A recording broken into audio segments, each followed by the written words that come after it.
ಉಪನ್ಯಾಸ ಮಾಡಿ ಆಮೇಲಿಂದ ಅವರು ಊಟ ಮಾಡಬೇಕು ಅಂತ ಹೇಳಿದ್ರೆ ಯಾವ ಸ್ಥಿತಿ ಇರುತ್ತೆ, ಹೇಗೆ ಅವರು ಊಟವನ್ನು ಮಾಡಿರ್ಬೋದು. ಅಂದರೆ ಆ ಪ್ರಾಣಾಹುತಿಯನ್ನು ತೊಗೋಬೇಕಾದ್ರೆ ಪ್ರಾಣಾಯಾಸ ಅಪಾನಾಯಾಸ ವ್ಯಾನಾಯಾಸ ಉದಾನಾಯಾಸ ಸಮಾನಾಯಾಸ ಬ್ರಹ್ಮಣೇ ನಮಃ ಅಂತೇಳಿ ತೊಗೋಬೇಕಾಗಿದ್ದರೆ ಎಷ್ಟು ವೇಗವಾಗಿ ತೊಗೊಂಡಿರ್ಬೋದು, ಆ ರೀತಿಯಲ್ಲಿ ಷಡ್ಗ್ರಂಥಗಳನ್ನು ಪಟ ಪಟ ಪಟ ಪಟ ಶ್ರೀಪಾದರಾಜರಲ್ಲಿ ಅಧ್ಯಯನವನ್ನು ಮಾಡಿಬಿಟ್ಟಿರುತ್ತೆ. ಮಾಡಿ ಮುಂದೆ ಯಾವಾಗ ವೇದಾಂತಾದಿಗಳನ್ನು ಹೇಳ್ಕೊಡ್ತೀರಾ ಹೇಳ್ಕೊಡಿ, ಹೇಳಿ ಹೇಳಿ ಹೇಳಿ ಅಂತ ನೋಡಿ, ಇನ್ನೇನು ಹೇಳ್ತೀರಾ ಹೇಳಿ ಅಂತ ನೋಡಿ. ಅಂದರೆ ಏಕಸಂಧಿಗ್ರಾಹಿಗಳು, ಒಂದು ಸಲ ಹೇಳಿಬಿಟ್ರೆ ಅದನ್ನು ತಕ್ಷಣ ಗ್ರಹಣ ಮಾಡುವಂಥ ಸಾಮರ್ಥ್ಯ. ಇದು ವ್ಯಾಸರಾಜರ ಒಂದು ವೈಭವ ಆಯಿತು. ಅಂದರೆ ಅವರಲ್ಲಿ ಅಧ್ಯಯನ ಮಾಡಿರತಕ್ಕಂತಹ ವಿಜೇಂದ್ರ ಸ್ವಾಮಿಗಳು, ಇಲ್ಲೇ ಬೇರೆ ಇನ್ಯಾರೋ ಅಲ್ಲ, ಪೂರ್ವಾಶ್ರಮದ ಅಕ್ಕನ ಮಕ್ಕಳೇನೇನೆ ಅವರು. ಅಂತಹ ಯಾವ ವಿಜೇಂದ್ರ ತೀರ್ಥ ಶ್ರೀಪಾದಗಳವರು ಅವರಲ್ಲಿ ಅಧ್ಯಯನವನ್ನು ಮಾಡಿದಾಗ ವಿಷ್ಣು ತೀರ್ಥರು ಅಂತ ಹೇಳಿ ಅವರ ಆಶ್ರಮದ ನಾಮ. ಪೂರ್ವಾಶ್ರಮದಲ್ಲಿಯೇ ವಿಠ್ಠಲ ಅಂತ ಅವರ ಹೆಸರು. ನಂತರದೊಳಗಡೆ ವ್ಯಾಸರಾಜರ ಆಶ್ರಮವನ್ನು ಕೊಟ್ಟ ಸಂದರ್ಭದಲ್ಲಿ ವಿಷ್ಣು ತೀರ್ಥರು ಅಂತ ಹೇಳಿ, ಇದಾದ ನಂತರದೊಳಗಡೆಗೆ ಅವರು ಆ ಸುಧೀಂದ್ರ ತೀರ್ಥರ ನಂತರದೊಳಗೆ ಆದರೆ ಸುರೇಂದ್ರ ತೀರ್ಥರು ಕೇಳಿದ ಸಂದರ್ಭದೊಳಗಡೆಗೆ ಅವರಿಗೆ ಆ ವಿಷ್ಣು ತೀರ್ಥರನ್ನು ಕೊಡ್ತಾ ಇದ್ದಾರೆ. ಕೊಟ್ಟಂಥ ಸಂದರ್ಭದೊಳಗಡೆಗೆ ಅವರಿಗೆ ಆಶ್ರಮವನ್ನು ಪುನಃ ಕೊಡುವಂತಹವರಾದರು. ಆ ಸಂದರ್ಭದಲ್ಲಿ ಅವರಿಗೆ ವಿಜೇಂದ್ರ ತೀರ್ಥರು ಅಂತ ನಾಮಕರಣವನ್ನು ಮಾಡ್ತಾ ಇದ್ದಾರೆ. ನೋಡ್ರಿ, ವಿ ಅನ್ನೋವಂಥ ಅಕ್ಷರ ಎಲ್ಲೋ ಅವ್ರನ್ನ ಬಿಡಲೇ ಇಲ್ಲ. ವಿಠಲಾಚಾರ್ಯರು, ವಿಷ್ಣು ತೀರ್ಥರು, ವಿಜೇಂದ್ರ ಸ್ವಾಮಿ, ವಿಜೇಂದ್ರ ತೀರ್ಥರು ಅಂತ ಹೇಳಿ ಹಾಗೆ ವಿ ಎಂಬತಕ್ಕಂಥ ಅಕ್ಷರ ಬಿಡಲಿ. 64 ವಿದ್ಯೆಯನ್ನು ಸಹಿತ ಕಲಿತಿದ್ದಾರೆ. ಇಂತಹ ಯಾವ ವಿದ್ಯೆಯನ್ನು ಕಲಿತು ಅವರು ಎಲ್ಲ ಪರೀಕ್ಷೆಗಳನ್ನು ಕೊಟ್ಟು ಅದರಲ್ಲಿ ಬಂದಿರತಕ್ಕಂಥ ಜಯಪತ್ರವನ್ನು ಮೂಲ ರಘುಪತಿಯ ಪಾದಾರವಿಂದಕ್ಕೆ ಸಮರ್ಪಣೆಯನ್ನು ಮಾಡಿದ್ದಾರೆ. ಏನೇನು ವಿದ್ಯೆಗಳು 64 ವಿದ್ಯೆ ಇವತ್ತಿನ ದಿವಸ ಹೇಳ್ತಾ ಇದ್ದಾರೆ, 2-3 ಪ್ರಕಾರವಾಗಿ ಹೇಳ್ತಾ ಇದ್ದಾರೆ. ಅವರು ಒಂದು ಹಾಡು ಹೇಳುವಂಥದ್ದಿರ್ಬೋದು, ಅಥವಾ ಹೂವು ಕಟ್ಟತಕ್ಕಂಥದ್ದಿರ್ಬೋದು, ಅಥವಾ ಪ್ರತಿಮೆಗಳನ್ನು ಮಾಡತಕ್ಕಂಥ ಲೋಹಕಾರ ಮಾಡ್ತಕ್ಕಂಥ ಪ್ರತಿಮೆಗಳನ್ನು ಮಾಡ್ತಕ್ಕಂಥದ್ದಿರ್ಬೋದು, ಸಂಗೀತ ಶಾಸ್ತ್ರ ಇರಬಹುದು. ಇಂತಹ ವಿದ್ಯೆ ಇಲ್ಲ ಅನ್ನೋ ಆಗಿಲ್ಲ. ನಮ್ಮ ಹುಡುಗರು ಇವತ್ತಿನ ದಿವಸ ಇರ್ತಾರೆ, ಅವನ ಸಕಲ ಕಲಾ ವಲ್ಲಭ ಅಂತಂತ. ಏನು ಸಕಲ ಕಲಾ ವಲ್ಲಭ ಅಂತಂದರೆ ಶಾಸ್ತ್ರ ಒಂದ್ಬಿಟ್ಟು ಇನ್ನು ಮಿಕ್ಕಿದ್ದು ಎಲ್ಲನೂ ತಿಳ್ಕೊಂಡಿರ್ತಾನೆ ಅಂತ ಹೇಳಿ. ನಮ್ಮ ವಿಜೇಂದ್ರ ಸ್ವಾಮಿಗಳು ಹಾಗಲ್ಲ, ಎಲ್ಲ ಶಾಸ್ತ್ರೋಕ್ತವಾಗಿರತಕ್ಕಂಥ ವಿಷಯವನ್ನು ಅಷ್ಟು ತಿಳಿದಿರತಕ್ಕಂತಹ ಅವರು. ಅದನ್ನೇ ಹೇಳ್ತಾ ಇದ್ದಾರೆ, ಚತುಷ್ಷಷ್ಟಿ ವಿದ್ಯಾ ವಿಶೇಷ, 64 ವಿದ್ಯೆಯನ್ನು ವಿಶೇಷವಾಗಿ ಅಧ್ಯಯನವನ್ನು ಮಾಡಿದ್ದಾರೆ. ಅದರಲ್ಲಿ ಪರೀಕ್ಷೆಯನ್ನು ಕೊಟ್ಟು ಜಯಪತ್ರವನ್ನು ತೊಗೊಂಬಂದಿದ್ದಾರೆ. ಅದೇನು ಸಾಮಾನ್ಯವಾಗಿರತಕ್ಕಂಥವರಲ್ಲ, ಎಲ್ಲ ಇಂಟರ್ನ್ಯಾಷನಲ್ ಲೆವೆಲಲ್ಲೇ ಅಲ್ಲೇ ಸಂಗೀತಗಾರರಿತ್ತು ಅಂದರೆ ಅಂಥವ್ರ ಹತ್ರಕ್ಕೆ ಹೋಗಿ ಸಂಗೀತಕ್ಕೆ ಏನು ಬರುತ್ತೆ ಹೇಳು ನೀನು ಅಂತಂತ ಹೇಳೋಂಥದ್ದು. ಪಾಕಶಾಸ್ತ್ರ ಬೇಕು, ಹಂಗಿದ್ದು ವಿಜಯ ಸ್ವಾಮಿಗಳು ಅಡುಗೆ ಮಾಡ್ತಿದ್ರು ಅಂತೆಲ್ಲ ಕೇಳೋಕ್ಕೆ ಹೋಗ್ಬಿಡ್ಬೇಡ್ರಿ. ಹೇಗೆ ಮಾಡಬೇಕು ಅನ್ನೋಂಥದ್ದನ್ನು ಫಸ್ಟ್ ತಿಳ್ಕೊಂಡಿರಬೇಕು. ಅಲ್ಲ ಅವ್ರು ಮಾಡಬೇಕು ಅಂತ ಹೇಳಿ ಅರ್ಥ ಅಲ್ಲ. ಹಾಗೆ ಆ ಒಂದು ದೇಹವನ್ನು ಅಣಿಮ ಗರಿಮಾದಿ ಸಿದ್ಧಿಗಳನ್ನು ಪಡೆದಿರತಕ್ಕಂತಹವರಾಗಿ ಆಗಿದ್ದಾರೆ. ಇಂತಹ ಕ್ಷೇತ್ರದಲ್ಲಿ ವಾಸ ಮಾಡುತ್ತಾ ಆ 64 ವಿದ್ಯೆಯನ್ನು ಸಹಿತ ಎಲ್ಲ ಭಕ್ತರಿಗೂ ಸಹಿತ ಪ್ರದರ್ಶನವನ್ನು ಮಾಡಿ ಒಳ್ಳೆ ದೇದೀಪ್ಯಮಾನರಾಗಿರತಕ್ಕಂತಹವರಾಗಿದ್ದಾರೆ ನಮ್ಮ ವಿಜೇಂದ್ರ ತೀರ್ಥ ಶ್ರೀಪಾದಂಗಳವರು. ಅನೇಕ ಮಹಿಮೆಯನ್ನು ತೋರಿಸಿದ್ದಾರೆ, ಒಂದಲ್ಲ ಎರಡಲ್ಲ. ಇವಾಗ ನಾವು ಅನೇಕ ದೇವಸ್ಥಾನಗಳನ್ನು ನೋಡ್ಕೊಂಬಂದ್ವಿ. ಚಕ್ರಪಾಣಿ ದೇವಸ್ಥಾನದಿಂದ ಸಾರಂಗಪಾಣಿ ದೇವಸ್ಥಾನಕ್ಕೆ ಸುಮಾರು 1 ಕಿಲೋಮೀಟರ್ ಆಗುತ್ತೆ, 1-1.5 ಕಿಲೋಮೀಟರ್ ಆಗುತ್ತೆ. ಅಲ್ಲಿ ಆ ಒಂದು ದೇವಸ್ಥಾನದಿಂದ ಸಾರಂಗಪಾಣಿ ದೇವಸ್ಥಾನದಿಂದ ಚಕ್ರಪಾಣಿ ದೇವಸ್ಥಾನದವರೆಗೂ ಸಹಿತ ಆ ಗೋಪುರಗಳಿಗೆ ಬಾಳೆ ನಾರನ್ನು ಕಟ್ಟೋದಂತೆ. ಯಾರ ದೊಂಬರಾಟದವನು ಅಲ್ಲಿ ಇಂತಹ ವಿದ್ಯೆ ಇಲ್ಲ ಅನ್ನೋ ಹಾಗಿಲ್ಲ, ಎಲ್ಲ ವಿದ್ಯೆಯನ್ನು ಸಹಿತ ಅವರು ಕಲ್ತಿದ್ದಾರೆ. ಅವರು ಆ ದೊಂಬರಾಟ ಮಾಡೋರು ಏನು ಮಾಡ್ತಾರೆ, ಅವರು ದೇಹವನ್ನು ತಮ್ಮ ಕಾಯವನ್ನು ಸಮತೋಲನವನ್ನಾಗಿ ಮಾಡಿಕೊಂಡು ಒಂದು ತಂತಿಯ ಮೇಲೆ ನಡೆಯುವಂಥದ್ದಾಗಿ ಹೋಗ್ತಾರೆ. ಅವ್ರು ಹೇಳಿದ್ರಂತೆ, ನೀನು ಏನು ಆ ದೊಡ್ಡ ಕಬ್ಬಣದ ಇದ್ರ ಮೇಲೆ ಹೋಗುವಂಥದ್ದು, ನಾನು ಬಾಳೆನಾರು ಕಟ್ಟು ಅದ್ರ ಮೇಲೆ ನಡ್ಕೊಂಬರ್ತೀನಿ. ಇದು ಬಾಳೆನಾರು ಅದೇನು ಎಷ್ಟು ತೆಳುವಾಗುತ್ತೋ ಅಷ್ಟು ತೆಳುವಾಗಿ ಅದನ್ನು ಮಾಡಬೇಕು, ಅದನ್ನು ಕಟ್ಟಬೇಕು. ತೆಳು ಅಲ್ಲ, ಗಟ್ಟಿ ಇದ್ರೂ ಸಹಿತ ಯಾರಾದರೂ ಆ ಹೈಟಲ್ಲಿ ನಿಂತು ಅದ್ರ ಮೇಲೆ ಒಬ್ಬ ಮನುಷ್ಯ ಏನಾದರೂ ನಿಂತ್ಕೊಂಡಂದರೆ ದಬಕಲ್ಲಿ ಬೀಳೋದೇನೆ. ಇಂತಹ ಒಂದು ಸ್ಥಿತಿ. ಆ ಸಂದರ್ಭದಲ್ಲಿ ಅದರ ಮೇಲೆ ಅವರು ನಡ್ಕೊಂಡು ಬಂದರಂತೆ. ಅಲ್ಲಿಂದ ಅಲ್ಲಿವರೆಗೂ ಸಹಿತ ಎಲ್ಲಿ ಯಾವ ಸಾರಂಗಪಾಣಿ ದೇವಸ್ಥಾನದಿಂದ ಚಕ್ರಪಾಣಿ ದೇವಸ್ಥಾನದವರೆಗೂ ಸಹಿತ ಅಷ್ಟು ದೂರ ನಡ್ಕೊಂಡು ಹೋಗಿದ್ದಾರೆ ಅದರ ಮೇಲೆ. ಏನು ಒಂದು ಸ್ವಲ್ಪವೂ ಸಹಿತ ವ್ಯತ್ಯಾಸವಾಗಲಿಲ್ಲ. ಯಾಕೆಂದರೆ ಅಣಿಮಾದಿ ಅಷ್ಟಸಿದ್ಧಿಯನ್ನು ಪಡೆದಿರತಕ್ಕಂಥ ಅವರು. ದೇಹ ಹಾಗೇ ಇರುತ್ತೆ, ಹಗುರವನ್ನಾಗಿ ಮಾಡಿಕೊಡುವಂಥದ್ದು. ಆಗತ್ತಾ ನಮಗೆ? ಇವಾಗೇನಾದರೂ ಸಹಿತ 25 ನಮಸ್ಕಾರ ಹಾಕ್ಬೇಕಿಲ್ಲ ವಿಜೇಂದ್ರ ಸ್ವಾಮಿಗಳ ಹತ್ರಕ್ಕೆ ಅಂತಂದರೆ, ಅಲ್ಲೇ ನೀವು ಬೇಡ, ನಿಮ್ಮ ಫಲಾರ್ವ ಬೇಡ ಅಂತೇಳಿ ತಬಾರ ಅಂತೇಳಿ ದೊಡ್ಡೋಗ್ಬಿಡ್ತಾರೆ. ಅಲ್ಲ, ಬೆಳಗ್ಗೆ ಮಾಡಿರೋದೇ ಸಾಕು ಆಚಾರ್ಯ. ಅಲ್ಲ, ಈಗ ಸುಮ್ಮನೆ ಪಂಚಾಂಗ ನಮಸ್ಕಾರ ಮಾಡಿದ್ರು ಬಚಾವು, ದೀರ್ಘದಂಡ ಮಾಡ್ತಿದ್ರೆ ಎತ್ತಬೇಕಾಯ್ತು, ಸೊಂಟಾನ ಬಂದ್ಬಿಟ್ಟು ಅನುಭವ ಬಂದಿದೆಯಲ್ಲ ಎಲ್ರಿಗೂ. ಆ ದೇಹವನ್ನು ನಾವು ಸ್ಥೂಲವನ್ನು ಮಾಡ್ಕೊಂಡ್ಬಿಟ್ಟಿದ್ದೀವಿ. ಆದರೆ ಆ ಒಂದು ದೇಹವನ್ನು ಹತ್ತಿಯಂತೆ ಹಗುರವನ್ನು ಮಾಡಿಕೊಳ್ಳುವಂತಹದ್ದಾಗಿ ಅವರ ಒಂದು ದೇಹವನ್ನು ಮಾರ್ಪಾಡು ಮಾಡಿಕೊಡೋರು. ಬೆಟ್ಟದಂಥ ಒಂದು ಭಾರವನ್ನು ಮಾಡ್ಕೋಬೇಕು. ಇಂಥದ್ದೆಲ್ಲ ಬೇಕಾದಷ್ಟು ವಿದ್ಯೆ ಇಲ್ಲ. ಯಾವುದೋ ಒಬ್ಬ ಚರ್ಮಕಾರ ಅವನೊಬ್ಬ ಇದ್ದಾನೆ, ಅವನ ಹತ್ರಕ್ಕೆ ಹೋಗಿ ಪರೀಕ್ಷೆ ಕೊಡೋದು. ಏನು ಮಾಡಬೇಕು? ಅವನ ಹತ್ರಕ್ಕೆ ಏನು ಪರೀಕ್ಷೆ ಕೊಡಬೇಕು? ಅವು ಬರ್ತಿದ್ದಂತೆಯೇ ನಾವು ಜೀಪತ್ರ ಬರೆದಿಟ್ಬಿಡ್ಬೇಕು. ಹಾಗೆ ಏನಿಲ್ಲ, ಅಲ್ಲಿ ಯಾವುದೋ ಒಂದು ಹೊಲಿಯುವಂಥವ್ರು ಏನು ಮಾಡ್ತಾರೆ ಅನ್ನೋದೆಲ್ಲನೂ ಸಹಿತ ನೀವೆಲ್ಲ ಮರೆತು ಬಿಟ್ಟಿದ್ದೀರಾ. ಹಿಂದಿನ ಕಾಲದಲ್ಲಿ ಆಯಿತು ಅಂದರೆ ಚಪ್ಪು ಏನಾರ ಕಿತ್ತು ಹೋಯ್ತು ಅಂದರೆ ಅದನ್ನು ಹೊಲಿಸ್ಕೊಂಡು 25 ಹೊಲಿಗೆ ಹಾಕಿಸಿ ಅಲ್ಲ ಮಾಡ್ಕೊಂಡು ಹೋಗೋರು. ಈಗ ಹಾಗೇನಿಲ್ಲ, ಇಷ್ಟು 1 ಇಂಚು ಅಲ್ಲ, 1 ಸೆಂಟಿಮೀಟ್ರ್ ಏನಾರ ಕಟ್ಟಾಯ್ತು ಅಂದ್ರೆ ತವಾರ ಅಂತೇಳಿ ಎದ್ದು ಬಿಸಾಕ್ಬಿಡೋದೇನೆ. ಅದೆಲ್ಲ ಬರೋದಿಲ್ಲ, ಹೊಸ ತೊಗೊಂಬರ್ತೀನಿ. ಲೇ 300 ರೂಪಾಯಿ ಅದು, 300 400 ಅವೆಲ್ಲ ಗೊತ್ತಿಲ್ಲ. ಹೊಸದು ಕೊಡಿಸಿದ್ರೆ ನಾಳೆಯಿಂದ ಸ್ಕೂಲ್ಗೆ ಹೋಗ್ತೀನಿ, ಇನ್ನೊಂದು ಹೋಗೋದೇ ಇಲ್ಲ ನಮಗೆ. ಇಂಥವು ಇರಲಿ. ಆ ಚರ್ಮಕಾಲ ಅವನ ಹತ್ರಕ್ಕೆ ಹೋಗ್ತು ಅಂದರೆ ಅವಾಗ ಅವನ ಹತ್ರಕ್ಕೆ ಪರೀಕ್ಷೆ ಹೋಗಿ ಏನೂ ಆಳ್ಳಂತ ಆ ಸಣ್ಣದಾಗಿರ್ತಕ್ಕಂಥ ಒಂದು ದಾರ ಇತ್ತಲ್ಲ, ಅದನ್ನು ತೊಗೊಂಡು ಒಂದು ಸಲ ಹತ್ರಕ್ಕೆ ಇಟ್ಕೊಂಡು ಹಿಂಗೆ ಅಂದ್ರಂತೆ, ನಮಸ್ಕಾರ ಸ್ವಾಮಿ ತಂದು. ಏನು ಸುಮ್ಮನೆ ಹಿಂಗೆ ಅಂದ್ಕೊಂಡು ಹಿಂಗೆ ಅಂದ್ಬಿಡ್ತು ಅಂದರೆ ನಮಸ್ಕಾರ ಅಂತ ಹೇಳ್ಬಿಡ್ತಾನೆ ಅವನು ಅಂತಂದರೆ ಜೈಪತ್ರ ಕೊಟ್ಬಿಡ್ತಾನ. ಆ ಚರ್ಮದಲ್ಲಿ ಆ ಒಂದು ದಾರ ಹೋಗಬೇಕಾಗಿದ್ದರೆ ಅದಕ್ಕೆ ಏನು ಮಾಡ್ತಾರೆ ಅಂತಂದರೆ ಮೇಣವನ್ನು ಹಾಕ್ತಾರೆ. ಹಿಂದಿನ ಕಾಲದಲ್ಲೆಲ್ಲ ಅದೆಲ್ಲ ಮಾಡೋರು, ವಯಸ್ಸಾದವ್ರು ನೋಡಿರ್ತಾರೆ. ಈಗಿನ ಕಾಲ ಸಣ್ಣ ಹುಡುಗರಿಗೆ ನೋಡಿದ್ಯಾನೋ ಅಂತಂದರೆ ಅವೆಲ್ಲ ಯಾವುದೇ ಇಲ್ಲ ಆಚಾರ್ಯ ಅಂತಂತಾರೆ. ಅಂದರೆ ಈ ದೇಹದ ಭಾಗದಲ್ಲಿ ಸ್ವಲ್ಪ ಬೆವತಂಥ ಸಂದರ್ಭದಲ್ಲಿ ಇಲ್ಲಿ ಒಂದು ಸ್ವಲ್ಪ ಅಂಟು ಬರುತ್ತೆ. ಅದರೊಳಗಡೆ ಒಂದ್ಸಲ ಈಗ ಅಂತು ಅಂದರೆ ಅದರೊಳಗಡೆ ಆ ಮೇಣವನ್ನು ಅವರು ಹಾಕ್ತಾರೆ. ನಾವು ಅದನ್ನೆಲ್ಲ ಮುಟ್ಕೊಳ್ಳೋದು, ಬೇರೆ ದಾರ ತೊಗೊಳ್ಬೇಕದು ಮಾಡಿ ಅಂದರೆ ನೋಡಿರಿ, ಹಾಗಿದ್ದರೆ ಮಾತ್ರ ಅದು ಆ ಚರ್ಮದ ಒಳಗಡೆಗೆ ಪ್ರವೇಶ ಮಾಡತಕ್ಕಂಥದ್ದು. ಇಲ್ಲಾಂದರೆ ಅದು ಹೋಗೋದಿಲ್ಲ ಒಳಗೆ ಅಂತ. ಅಂದರೆ ಇದು ಸುಮ್ಮನೆ ಸಣ್ಣದಾಗಿ ಹೇಳಿರ್ತಕ್ಕಂಥದ್ದು. ಇನ್ನೂ ಅನೇಕ ದೊಡ್ಡದಾಗಿರ್ತಕ್ಕಂತಹ ಒಂದು ಪಾಂಡಿತ್ಯವನ್ನು ಪ್ರದರ್ಶನವನ್ನು ಮಾಡಿದ್ದಾರೆ. ಒಬ್ಬ ಮಂತ್ರವಾದಿ ಬಂದಿದ್ದಾನೆ. ಆ ಮಂತ್ರವಾದಿ ಬಂದಂತಹ ಸಂದರ್ಭದೊಳಗಡೆಗೆ ಅವರ ಬಳಿಯಲ್ಲೂ ಸಹಿತ ಅವರು ವಿದ್ಯೆಯನ್ನು ಪ್ರದರ್ಶನವನ್ನು ಮಾಡಿದ್ದಾರೆ. ಏನವರು ವಿದ್ಯೆಯನ್ನು ಪ್ರದರ್ಶನವನ್ನು ಮಾಡಿದ್ದು ಅಂತಂದರೆ, ಆ ಮಂತ್ರವಾದಿ ಬಂದು ಕುಂಬೇಶ್ವರ ದೇವಸ್ಥಾನ ಇವಾಗೆಲ್ಲ ನೋಡ್ಕೊಂಬಂದ್ರಿ, ಅಲ್ಲಿ ವಿಜೇಂದ್ರ ಸ್ವಾಮಿಗಳು ಧ್ಯಾನ ಮಾಡಿರುವಂಥ ಒಂದು ಸ್ಥಳ ಅಂತೇಳಿ ಅಲ್ಲೊಂದು ಬೋರ್ಡ್ ಹಾಕಿದ್ದಾರೆ. ಕೆಲವರು ನೋಡಿರ್ತಾರೆ, ಕೆಲವರು ನೋಡಿರೋದಿಲ್ಲ. ಆ ಅಮ್ಮನವ್ರ ದೇವಸ್ಥಾನ ಇದೆಯಲ್ಲ, ರುದ್ರದೇವ್ರ ದೇವಸ್ಥಾನ ಆಗಿ ಪ್ರದಕ್ಷಿಣೆ ಬರ್ತೀರಾ, ಅಮ್ಮನವ್ರ ದೇವಸ್ಥಾನದ ಮುಂಬದಿಯಲ್ಲಿ ಬಂತು ಅಂದರೆ ಅಲ್ಲಿಂದ ಬರುವಾಗ ಎಡಗಡೆಗೆ ಒಂದು ದೇವಸ್ಥಾನ, ಸಣ್ಣ ಗುಡಿ, ಒಂದು ಪ್ರತಿಮೆಯನ್ನು ಇಟ್ಟಿದ್ದಾರೆ. ಅಲ್ಲಿ ಒಂದು ತಾಮ್ರದ ಒಂದು ಇದನ್ನು ಹಾಕಿದ್ದಾರೆ, ಶೀಟ್ ಹಾಕಿದ್ದಾರೆ. ಅದರ ಬಲಭಾಗಕ್ಕೆ ಅಲ್ಲೇ ಹಾಕಿಬಿಟ್ಟಿದ್ದಾರೆ. ಅದು ಹಾಕಲ್ಲ ಹಂಗೆಲ್ಲನೂ ಸಹಿತ. ಏನೋ ನಮ್ಮ ವಿಜೇಂದ್ರ ಸ್ವಾಮಿಗಳು ಪುಣ್ಯ, ಯಾಕೆ ಅವರನ್ನು ಅಷ್ಟು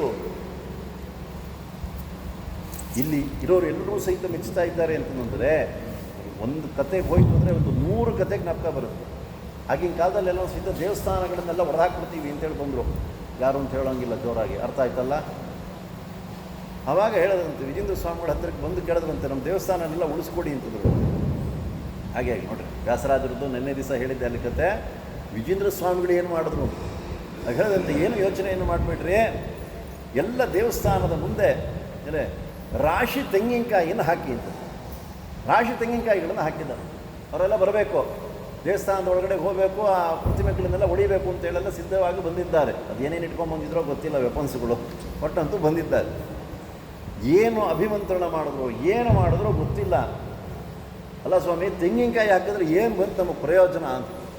ಏನು ಮಾಡಿಬಿಟ್ರಿ, ನಾನು ಅಭಿಮಂತ್ರಿಸಿ ಇಟ್ಟಿರ್ತೀನಿ, ಯಾವುದಾದ್ರೂ ಒಬ್ಬ ವ್ಯಕ್ತಿ ದೇವಸ್ಥಾನದ ಒಳಗಡೆಗೆ ಪ್ರವೇಶ ಮಾಡ್ದ ಅಂತಂದರೆ ಅಲ್ಲೊಂದು ಕಲ್ಲಿರುತ್ತಲ್ಲ, ಅಲ್ಲಿ ಕಲ್ಲು ಬಂದ ಮೇಲೆ ಅದ್ರ ಮೇಲೆ ಒಂದು ಕಾಯಿಯನ್ನು ತೊಗೊಂಡು ಈಡ್ಗಾಯಿ ಹೊಡಿತೀರಲ್ಲ, ನಮ್ಮ ಬಸ್ ಬರೋ ಈಡ್ಗಾಯಿ ಹೊಡೆದಿದ್ದಾನೆ, ಹಾಗೊಂದು ಈಡ್ಗಾಯಿ ಹೊಡೀರಿ.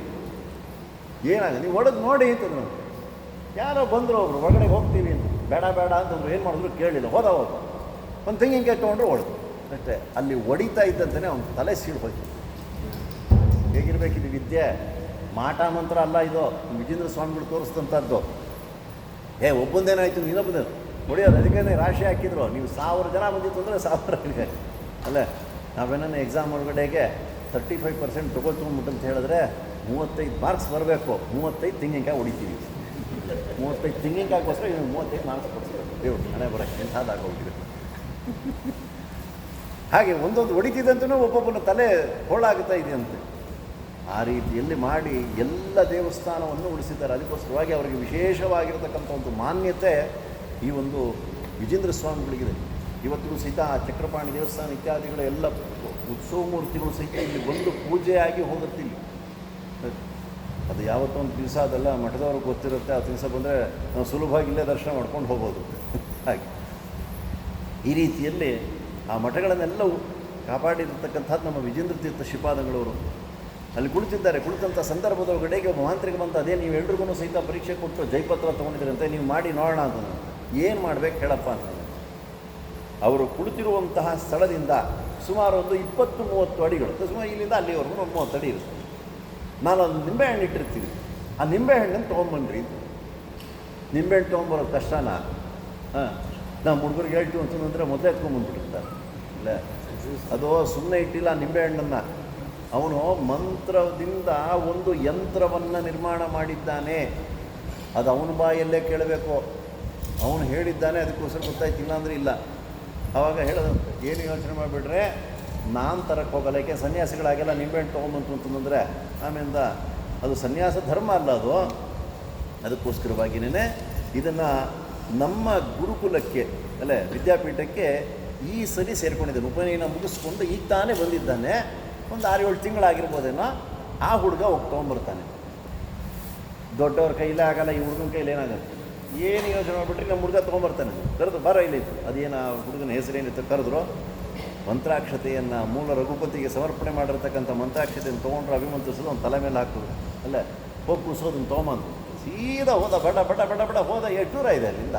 30 ಅಡಿ 40 ಅಡಿ ಅಲ್ಲೇ. ಎಷ್ಟೊತ್ತಿಗೆ ನಿಲ್ಲಿಸ್ಬೇಕು?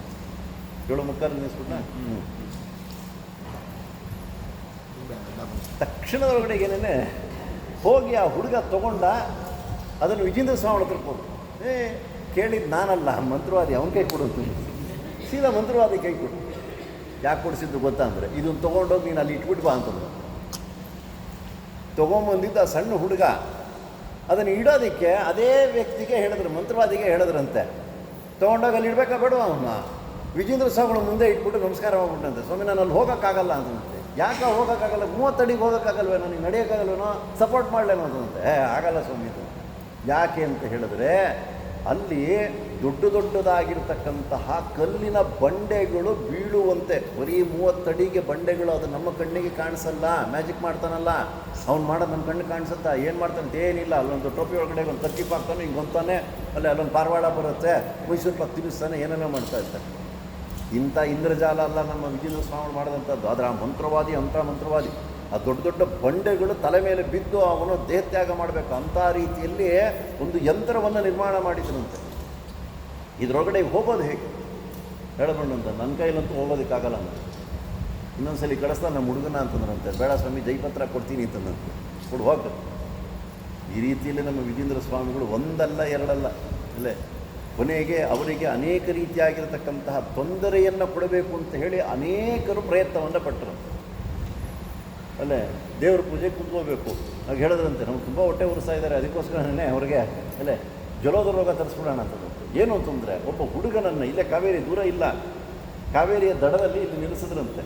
ಒಂದು ಸಣ್ಣದಾಗಿರತಕ್ಕಂಥ ಒಂದು ತೊಂಗೆನ ಇದು ದೊಡ್ಡದಿದ್ದು ಇಲ್ಲ ಸಣ್ಣ ತೊಂಗೆ ಕೊಟ್ಬಿಟ್ಟು ಏನು ಮಾಡಬೇಡ, ಇದು ನೀರು ತಗೋ ದಡಕ್ಕೆ ಹಾಕ್ತಾಯಿರು. ಒಂದು ಲೋಟ ನೀರು ತಗೋ ದಡಕ್ಕೆ ಹಾಕ್ಬಿಡ್ತೇವೆ. ಅದಾಯ್ತು. ಸರಿ, ಶಿಷ್ಯನಿಗೆ ಹೇಳಿ ಕಳಿಸಿದ್ರಂತವ್ರು. ಏನು ಮಾಡ್ತಾ ಇದ್ದಾರೆ ಸ್ವಾಮಿಗಳು ನೋಡ್ಕೊಂಬ ಅಂತಂದಂತೆ. ವಿದ್ಯಾರ್ಥಿಗಳಿಗೆಲ್ಲ ಪಾಠ ಹೇಳ್ತಾರೆ. ಬೆಳಗ್ಗೆ ಎದ್ದು ಅವರು ಸ್ನಾನ ಮಾಡಿ ಒಂದು ಜಪವನ್ನು ಮುಗಿಸಿ ಆಮೇಲೆ ಪಾಠವನ್ನು ಹೇಳಬೇಕು. ಆನಂತರದಲ್ಲೇ ಸಂಸ್ಥಾನದಲ್ಲಿ ಬಂದಿರತಕ್ಕಂಥ ಮೂಲ ಪ್ರತಿಮೆಗಳಿಗೆಲ್ಲ ಪೂಜೆಯನ್ನು ಮಾಡಬೇಕು. ಹೀಗೆ ಮಾಡುವಂಥದ್ದು ಒಂದು ಕ್ರಮ. ಸರಿ, ಬೆಳಗ್ಗೆ ಎದ್ದು ಪೂಜೆ ಕೂತಿದ್ದಾರೆ. ಅಷ್ಟೊತ್ತಿಗಾಗಲೇ 7 ಗಂಟೆ 8 ಗಂಟೆ ಏನಾಗಿತ್ತು. ಈ ಹುಡುಗನ ಕರೆಸ್ಬಿಟ್ಟು ನೀರನ್ನು ಹಾಕಿಸ್ತಾ ಇದ್ದಾರೆ ದಡಕ್ಕೆ. ಒಂದು 5 ನಿಮಿಷ ಆಯಿತು, 10 ನಿಮಿಷ ಆಯಿತು, ಅರ್ಧ ಗಂಟೆ ಆಯಿತು. ಒಬ್ಬ ಹುಡುಗನ ಕರೆಸೋದಂತೆ. ಹೋಗೋ ನೋಡ್ಕೊಂಬರೋ ಸ್ವಾಮಿಗಳು ಏನು ಮಾಡ್ತಿದ್ದಾರೆ ಅಂತ ಅಲ್ಲೇ. ಸ್ವಾಮಿ ಅವ್ರದ್ದೆಲ್ಲನೂ ಸಹಿತ ಬೆಳಗ್ಗಿನ ಹಾನಿಕೆ ಎಲ್ಲ ಮುಗಿಸಿದ್ದಾರೆ. ಹೇ ಹಾಕ, ಇನ್ನೂ ಸ್ವಲ್ಪ ನೀರು ಹಾಕು, ಇನ್ನೂ ಸ್ವಲ್ಪ ನೀರು ಹಾಕು. ನೀರು ಹಾಕ್ತಾ ಇರೋದು. ಅದಾದ ನಂತರದೊಳಗಡೆ ಮತ್ತೆ ಇನ್ನೊಬ್ಬ ಹುಡುಗನ ಕಳಿಸೋದು, ಏನಾಯ್ತು ನೋಡ್ಕೊಂಬಾರೋ ಹೋಗು ಅಂತ ಹೇಳಿ. ಸ್ವಾಮಿ ಪಾಠ ಕೂತ್ಕೊಂಡಿದ್ದಾರೆ ಅಂತ. ನಾನು ಅವಾಗಿಂದ ನೀರು ಹಾಕಿಸ್ತಾ ಇದ್ದೀನಿ, ಇವರು ಅದೇನು ಪಾಠ ಕೂತ್ಕೊಂಡ್ರು ಅಂತ. ಇದು ಆಯಿತು. ಇನ್ನೂ ಒಂದು ಅರ್ಧ ಮುಕ್ಕಾಲು ಪಾಠ ಎಲ್ಲ ಮುಗೀತು. 1 ಗಂಟೆನೋ 1.5 ಗಂಟೆನೋ ಪಾಠ ಮಾಡಿದ್ರು. ಅದಾದ ಮೇಲಿಂದ ಸ್ವಾಮಿ ಸ್ನಾನಕ್ಕೆ ಅಂತ ಅವ್ರು ಪೂಜೆ ಕೂತ್ಕೊಂಡಿದ್ದಾರೆ. ಏಯ್ ಲೋಟದಲ್ಲಿ ಆಗಲ್ಲ, ಬಿಂಗೆಲ್ ತೊಗೊಂಡು ಹಾಕ್ರು ಅಂತಂದು ಬಿಂಗೆಲ್ ತೊಗೊಂಡು ಹಾಕಕ್ಕೆ ಶುರು ಮಾಡಿದ್ರು. ಮತ್ತು ಪೂಜೆ ಕಂಟಿನ್ಯೂ ಆಯಿತು. ಈ ಮಹಾಮಂಗಳಾರತಿ ಪ್ರಾರಂಭವಾಯಿತು. ನೈವೇದ್ಯ ಎಲ್ಲ ಆಗಿದೆ. ಸ್ವಾಮಿ ಬರಬೇಕೆಲ್ಲರೂ ಪ್ರಸಾದಕ್ಕೆ ಅಂತಂದು ಏನು ಮಾಡಿದ್ರು ಅವ್ರಿಗೆ ಅರ್ಥ ಆಗಲಿಲ್ಲ. ಎಂತಹ ಒಂದು ಮಂತ್ರವಾದಿ ಆ ವ್ಯಕ್ತಿ ಅಂತಂದರೆ, ಇಲ್ಲಿ ನೀರನ್ನು ಹಾಕ್ತಾ ಇದ್ದಾರೆ ತಡದೊಳಗಡೆಗೆ ಆ ಹುಡುಗ, ಆ ನೀರು ಸ್ವಾಮಿಗಳು ಉದರದೊಳಗಡೆ ಬರಬೇಕು, ಆ ರೀತಿ ಮಂತ್ರವನ್ನು ಮಾಡಿದ್ದ ಅವನು. ಅದಕ್ಕೆ ವ್ಯತಿರೇಕವಾಗಿರತಕ್ಕಂಥದ್ದನ್ನು ನಮ್ಮ ವಿಜೇಂದ್ರ ಸ್ವಾಮಿಗಳು ತಿಳ್ಕೊಂಡಿದ್ರು. ಏನು ಮಾಡಬೇಕಾಗಿದ್ದಿಲ್ಲ, ಇಲ್ಲೇನೆ ಇದ್ರೊಳಗಡೆಗೆಲ್ಲ ಬೇಕಾದಷ್ಟು ಅಲ್ಲೇ ಆ ಒಂದು ಬಾಳೆ ತೋಟವನ್ನು ಮಾಡಿದ್ರಂತೆ. 1-2 ಬಾಳೆ ಇರುತ್ತಲ್ಲ, ಅದನ್ನು ಕತ್ತರಿಸ್ಬಿಟ್ಟು ಹೋಗೋಂಥ ಹುಡುಗನಿಗೆ ಹೇಳಿ ಕಳಿಸಿದ್ರಂತೆ. 2 ಕತ್ತರಿಸ್ತಾ ಬಂತ. ಇವರು ಉದರದಲ್ಲಿ ಬರಬೇಕಾಗಿರತಕ್ಕಂಥ ನೀರೆಲ್ಲ ಪೂರ್ತಿ ಅಲ್ಲಿಂದ ಹೋಗ್ತಾ ಇರ್ತದೆ. ಸದ್ಯ ನಾವು ನೀರು ಹಾಯಿಸ್ಬೇಕಾಗಿತ್ತು ಇವತ್ತಿನ ದಿವಸ, ವೈಶಾಖ ಮಾಸ ಬೇರೆ, ಎಲ್ಲ ತಪ್ಪು ನೋಡ್ರಿ ನಿಮ್ಮಿಂದ ಅಂತಂದ್ರಂತೆ. ಎಲ್ಲ ಪೂರ್ತಿ ನೀರು ತುಂಬ ಹೋಗುತ್ತೆ. ಈ ರೀತಿಯಲ್ಲಿ ಅವರು ಏನಾದರೂ ಒಂದು ಅಭಿಚಾರಿಕೆಗಳನ್ನ ಮಾಡಿದ್ರೆ ಅದಕ್ಕೆ ವ್ಯತಿರೇಕವಾಗಿರತಕ್ಕಂತಹ ಒಂದು ಅಭಿಚಾರಕ್ಕೆ ವಿರುದ್ಧವಾಗಿರತಕ್ಕಂಥದ್ದನ್ನು ತಿಳ್ಕೊಂಡು ಅದನ್ನೆಲ್ಲ ಪರಿಹಾರ ಮಾಡತಕ್ಕಂತಹ ಒಳ್ಳೆಯ ಪಾಂಡಿತ್ಯವನ್ನು ತಿಳಿದಿರತಕ್ಕಂತಹ ಇದಾದ ನಂತರದೊಳಗಡೆಗೆ ಒಬ್ಬ ಲೋಹಕಾರ ತುಂಬ ಇದೆ. ಏಕೆಂದರೆ ರಾಯರ ವಿಷಯನೂ ಸ್ವಲ್ಪ ಹೇಳಬೇಕು. ಏಕೆಂದರೆ ನಿನ್ನೆ ದಿವಸ ರಾಯರ ಪಟ್ಟಾಭಿಷೇಕ ಆಗಿರತಕ್ಕಂಥ ಒಂದು ದಿವಸ. ಅದರಿಂದ ಆ ಲೋಹಕಾರನ ಬಳಿಯಲ್ಲಿ ಹೋದ್ರಂತೆ. ಬೇಕಾದಷ್ಟು ಪ್ರತಿಮೆಗಳನ್ನು ಮಾಡಿದ್ದಾರೆ. ಪ್ರತಿಮೆಗಳನ್ನು ಮಾಡಿದ್ರು ಇದಕ್ಕಿಂತ ಸಮಾನವಾಗಿರ್ತಕ್ಕಂಥ ಪ್ರತಿಮೆ ಇಲ್ಲ ಅಂದ್ಬಿಟ್ಟಂತೆ ಹೇಳಿ ಎಲ್ಲರೂ ಸಹಿತ ಸರ್ಟಿಫಿಕೇಟ್ ಕೊಟ್ಟುಬಿಟ್ರು. ಅಷ್ಟೇ ತಾನೇ, ನಾ ಮಾಡ್ತೀನಿ ನೋಡಿದ್ದೀನಿ, ಅದೇನು ಲೋಹವನ್ನು ಬೆರೆಸ್ತೀವೋ ಅದನ್ನು ತೊಗೊಂಬಪ್ಪ ನೀನು. ಎಲ್ಲ ತೊಗೊಂಬಂದರು. ಅವನು ಕರಗಿಸಿ ಎರಕ ಒಯ್ದು ಅದಕ್ಕೆ ಎಷ್ಟು ಬೆಂಕಿ ಬೇಕು ಅಂತಂದರೆ ಅಷ್ಟು ಉರಿತಾ ಇರ್ತದೆ, ಪುರ್ರನ್ ಶಬ್ದ ಬರ್ತಾ ಇರ್ತದೆ. ಅದೇನೂ ಮಾಡಲಿಲ್ಲ. ಆ ತಾಮ್ರದ ಮುದ್ದೆಯನ್ನು ಕೈಯಲ್ಲಿ ಹಿಡ್ಕೊಂಡ್ರು. ಅಗ್ನಿ ಸೂಕ್ತವನ್ನು ಪಠನೆ ಮಾಡಿದ್ರು. ನೆನ್ನೆನ ನೋಡ್ಕೊಂಬಂದೋ ಇಲ್ಲೋ, ರಾಯರ ಅಗ್ನಿ ಸೂಕ್ತ ಹೇಳಿ ಗಂಧ ತೆಗೆದಿದ್ದಕ್ಕೆ ಮೈಯಲ್ಲಿ ನಾನು ಸಹಿತ ಅಲ್ಲೇ ಅವ್ರಿಗೆ ಬೆಂಕಿ ಬಿದ್ದಂತೆ ಆಗೋಗ್ಬಿಡ್ತು ಅಂತ ಹೇಳಲ್ಲ. ಅವರ ಗುರುಗಳು ಪರಮ ಗುರುಗಳು ಅವ್ರು ಇನ್ನು ಹೆಂಗಿರಬೇಕು ಮಹಿಮೆ, ಅವ್ರದ್ದೇ ಇನ್ನೊಂದು ರೂಪದಿಂದ ಕಲಿತಂತಹ ವಿದ್ಯೆ ಅದು. ಆ ಸಂದರ್ಭದಲ್ಲಿ ಆ ಲೋಹವನ್ನು ಕೈಯಲ್ಲಿ ಹಿಡ್ಕೊಳ್ಳೋದು, ಅಗ್ನಿ ಸೂಕ್ತವನ್ನು ಪಠನ ಮಾಡಿಬಿಟ್ಟು ಅಲ್ಲೇ ಮನಸ್ಸಿನಲ್ಲಿ ಚಿಂತನೆ ಮಾಡೋರಂತೆ. ಇದು ರಾಮದೇವರ ಪ್ರತಿಮೆ ಆಗಬೇಕು. ತಕ್ಷಣ ಈ ಅನ್ನೋರಂತೆ, ಅದೇನು ತುಳಸಿ ಕಾಷ್ಟ ಇಟ್ಕೊಂಡು ಅನ್ನೋರು, ದರ್ಬೆ ಇಟ್ಕೊಂಡು ಮಾಡೋರು, ಏನು ದೇವನೇ ಬಲ್ಲ, ನಮ್ಮಂತೂ ಗೊತ್ತಿಲ್ಲ. ಸುಮ್ಮನೆ ಈಗ ಅಂತಂದ್ರೆ ಒಂದು ಪ್ರತಿಮೆ ತಂದೆ ಮುಂದೆ ಇಟ್ಟು ವರಾಹದೇವರಾಗಬೇಕು, ವರಾಹದೇವರು ಇಲ್ಲ ನರಸಿಂಹದೇವರಾಗಬೇಕು, ಒಂದು 20 ನರಸಿಂಹದೇವರು ಮಾಡಿದ್ದಾರೆ. ಎಲ್ಲೂ ದೂರ ಹೋಗ್ಬೇಡ್ರಿ, ಇವಾಗ ಎದ್ದು ಹೋಗ್ಬೇಡ್ರಿ. ಅಲ್ಲ ಪುರಾಣ ಮುಗಿಸ್ತೀನಿ ಇನ್ನೊಂದು 15 ನಿಮಿಷಕ್ಕೆ, 7:45 ಮುಗಿಸ್ಬಿಡ್ಬೇಕು ಅಂತ ಹೇಳಿದ್ದಾರೆ ಆಗಲೇ. ಅಲ್ಲೇ ಹಸ್ತಾಪ್ತರು ಅಲ್ಲಿ ಹೋಯ್ತು ಅಂದರೆ ಅಲ್ಲಿದೆ. ಆ ವರಾಹದೇವರ ಅನೇಕ ಪ್ರಕಾರಗಳಲ್ಲಿ ಇರತಕ್ಕಂಥದ್ದು. ಭೂವರಾಹದೇವರು ವರಾಹದೇವರನ್ನು ಪಕ್ಕದಲ್ಲಿ ನಿಲ್ಲಿಸ್ಕೊಂಡಿರುವಂಥದ್ದಿದೆ, ತೊಡೆಯ ಮೇಲೆ ಕೂಡಿಸ್ಕೊಂಡಿರುವಂಥದ್ದಿದೆ, ಭುಜದ ಮೇಲೆ ಕೂಡಿಸ್ಕೊಂಡಿರ್ತಕ್ಕಂಥದ್ದಿದೆ. ರಾಯರ ಮಠದ ಪರಂಪರೆಯಲ್ಲಿ ಭುವನತೀರ್ಥ ಅವರ ಶಿಷ್ಯರು ವ್ಯಾಸತತ್ವಜ್ಞರು ಅಂತ ಹೇಳಿ ಅಲ್ಲಿ ವೇಣಿ ಸೋಂಪುರ ಅಂತೇಳಿ, ಆ ವೇಣಿ ಸೋಂಪುರದೊಳಗಡೆಗೆ ಅವರ ಮೂಲ ವೃಂದಾವನ ಇರತಕ್ಕಂಥದ್ದು. ಅವರೊಂದು ವರಾಹದೇವರನ್ನ ಪೂಜೆ ಮಾಡ್ತಾಯಿದ್ರು. ಅಂದರೆ ಅದು ನೋಡಿದ್ರೇನೇ ಅಷ್ಟು ವಿಶೇಷವಾಗಿರ್ತಕ್ಕಂಥದ್ದು. ಆ ಕೈಯನ್ನು ಹಿಡ್ಕೊಂಡು ಅಮ್ಮನವರನ್ನು ಇಲ್ಲಿ ಕೂಡಿಸ್ಕೊಂಡಿದ್ದಾರೆ. ಅಮ್ಮನವ್ರ ಮುಖವನ್ನೇ ನೋಡ್ತಾ ಇದ್ದಾರೆ. ಇವಾಗ ಇಲ್ಲಿ ವರಾಹದೇವ್ರು ನೋಡ್ಕೊಂಬಂದ್ವಲ್ಲ, ಹೇಗಿತ್ತದು ಅಂತಂದರೆ ಗೊತ್ತಿದೆಯಾ? ಅಮ್ಮನವ್ರು ನೋಡ್ತಾ ಇದ್ದಾರೆ. ಅಲ್ಲ ನೀವು ಬರ್ತಾ ಎಲ್ಲನೂ ಸಹಿತ ಅನಾಚಾರ ಮಾಡ್ತಾಯಿದ್ದೀರಿ, ನಿಮ್ಮ ಕಡೆ ನೋಡಲ್ಲ ಅಂಬಂತ ಹೇಳಿ ನಮ್ಮ ಮನೆಯವ್ರು ನೋಡ್ತೀವಿ, ಯಾಕೆಂದರೆ ಅವ್ರು ಒಳ್ಳೆ ಶುದ್ಧವಾಗಿ ಎಲ್ಲನೂ ಸಹಿತ ವ್ಯವಸ್ಥೆ ಮಾಡ್ತಾಯಿದ್ದಾರೆ ಅಂತೇಳಿ. ಹಾಗೆ ತಮ್ಮ ಭುಜದ ಕೈಯನ್ನು ಮೇಲೆ ಇಟ್ಕೊಂಡಿದ್ದಾರೆ. ಇದಾದ ನಂತರದೊಳಗಡೆಗೆ ಕೋರೆ ದಾಡೆಯ ಮೇಲೆ ಇಟ್ಕೊಂಡಿದ್ದಾರೆ. ಕೋರೆ ದಾಡೆ, ಆ ಕೋರೆ ದಾಡೆಯ ಮೇಲೆ ಅಮ್ಮನವರನ್ನು ಕೂಡಿಸಿಕೊಂಡಿರ್ತಕ್ಕಂಥದ್ದು. ಸಣ್ಣ ಸಣ್ಣ ಅವಯವಗಳು ಸಹಿತ ಕಾಣಿಸ್ಬೇಕು, ಆ ರೀತಿಯಲ್ಲಿ ಮಾಡಿರುವಂಥ ಪ್ರತಿಮೆ ಅಲ್ಲಿದೆ. ಇಂಥ ಪ್ರತಿಮೆಯನ್ನು ಯಾರೂ ಸಹಿತ ಮುಟ್ಟಲಿಕ್ಕೆ ಸಾಧ್ಯ ಇಲ್ಲ. ಯಾಕೆಂದರೆ ಅದಕ್ಕೆ ಒಂದು ಸಾಮರ್ಥ್ಯ ಇರಬೇಕು. ಸಾಮಾನ್ಯವಾಗಿ ರಚನೆ ಮಾಡತಕ್ಕಂಥ ನಿರ್ಮಾಣ ಮಾಡಿರ್ತಕ್ಕಂಥ ಪ್ರತಿಮೆಗಳಲ್ಲೆಲ್ಲ ಅದು ಅಂಥ ತಪಸ್ಸು ಇತ್ಯಾದಿಗಳೆಲ್ಲ ಇದ್ದು ಅದನ್ನು ಪೂಜೆಯನ್ನು ಮಾಡತಕ್ಕಂಥದ್ದಾಗಿ ಆಗಬೇಕು. ಅದಕ್ಕೋಸ್ಕರವಾಗಿ ಅವ್ರ ಆರಾಧನೆ ದಿವಸ ಶ್ರೀಮಠದ ಪರಂಪರೆಯಲ್ಲಿ ಬಂದಿರತಕ್ಕಂತಹ ಅವರು ಸ್ವಾಮಿಗಳು ಬರ್ತಾರೆ, ಅದನ್ನು ಪೂಜೆಯನ್ನು ಮಾಡಿ ಅದನ್ನೆಲ್ಲ ಇಲ್ಲೇ ಅಲ್ಲೇ ಪೂರ್ಣ ಜೋಡಿಸಿ ಅದನ್ನು ಪೂಜೆಯನ್ನು ಮಾಡತಕ್ಕಂಥದ್ದು. ಹೀಗೆ ನರಸಿಂಹ ವಿಠ್ಠಲ ಅನೇಕ ಪ್ರತಿಮೆಗಳನ್ನು ಅವರು ನಿರ್ಮಾಣವನ್ನು ಮಾಡತಕ್ಕಂಥವರಾಗಿದ್ದಾರೆ. ಅಂದರೆ ಇನ್ನೂ ಇವರ ಮಹಿಮೆ ಇನ್ನೂ ಅನೇಕ ಇರತಕ್ಕಂಥದ್ದು, ಆದರೆ ಎಲ್ಲವನ್ನು ಸಹಿತ ಹೇಳಲಿಕ್ಕೆ ಇಲ್ಲಿ ಕಾಲಾವಕಾಶ ಇಲ್ಲ. ಇಂತಹ ಯಾವ ವಿಜೇಂದ್ರ ತೀರ್ಥ ಶ್ರೀಪಾದಂಗಳವರ ನಂತರದಲ್ಲಿ ಬಂದಿರತಕ್ಕಂತಹವರು ಸುಧೀಂದ್ರ ತೀರ್ಥ ಶ್ರೀಪಾದಂಗಳು.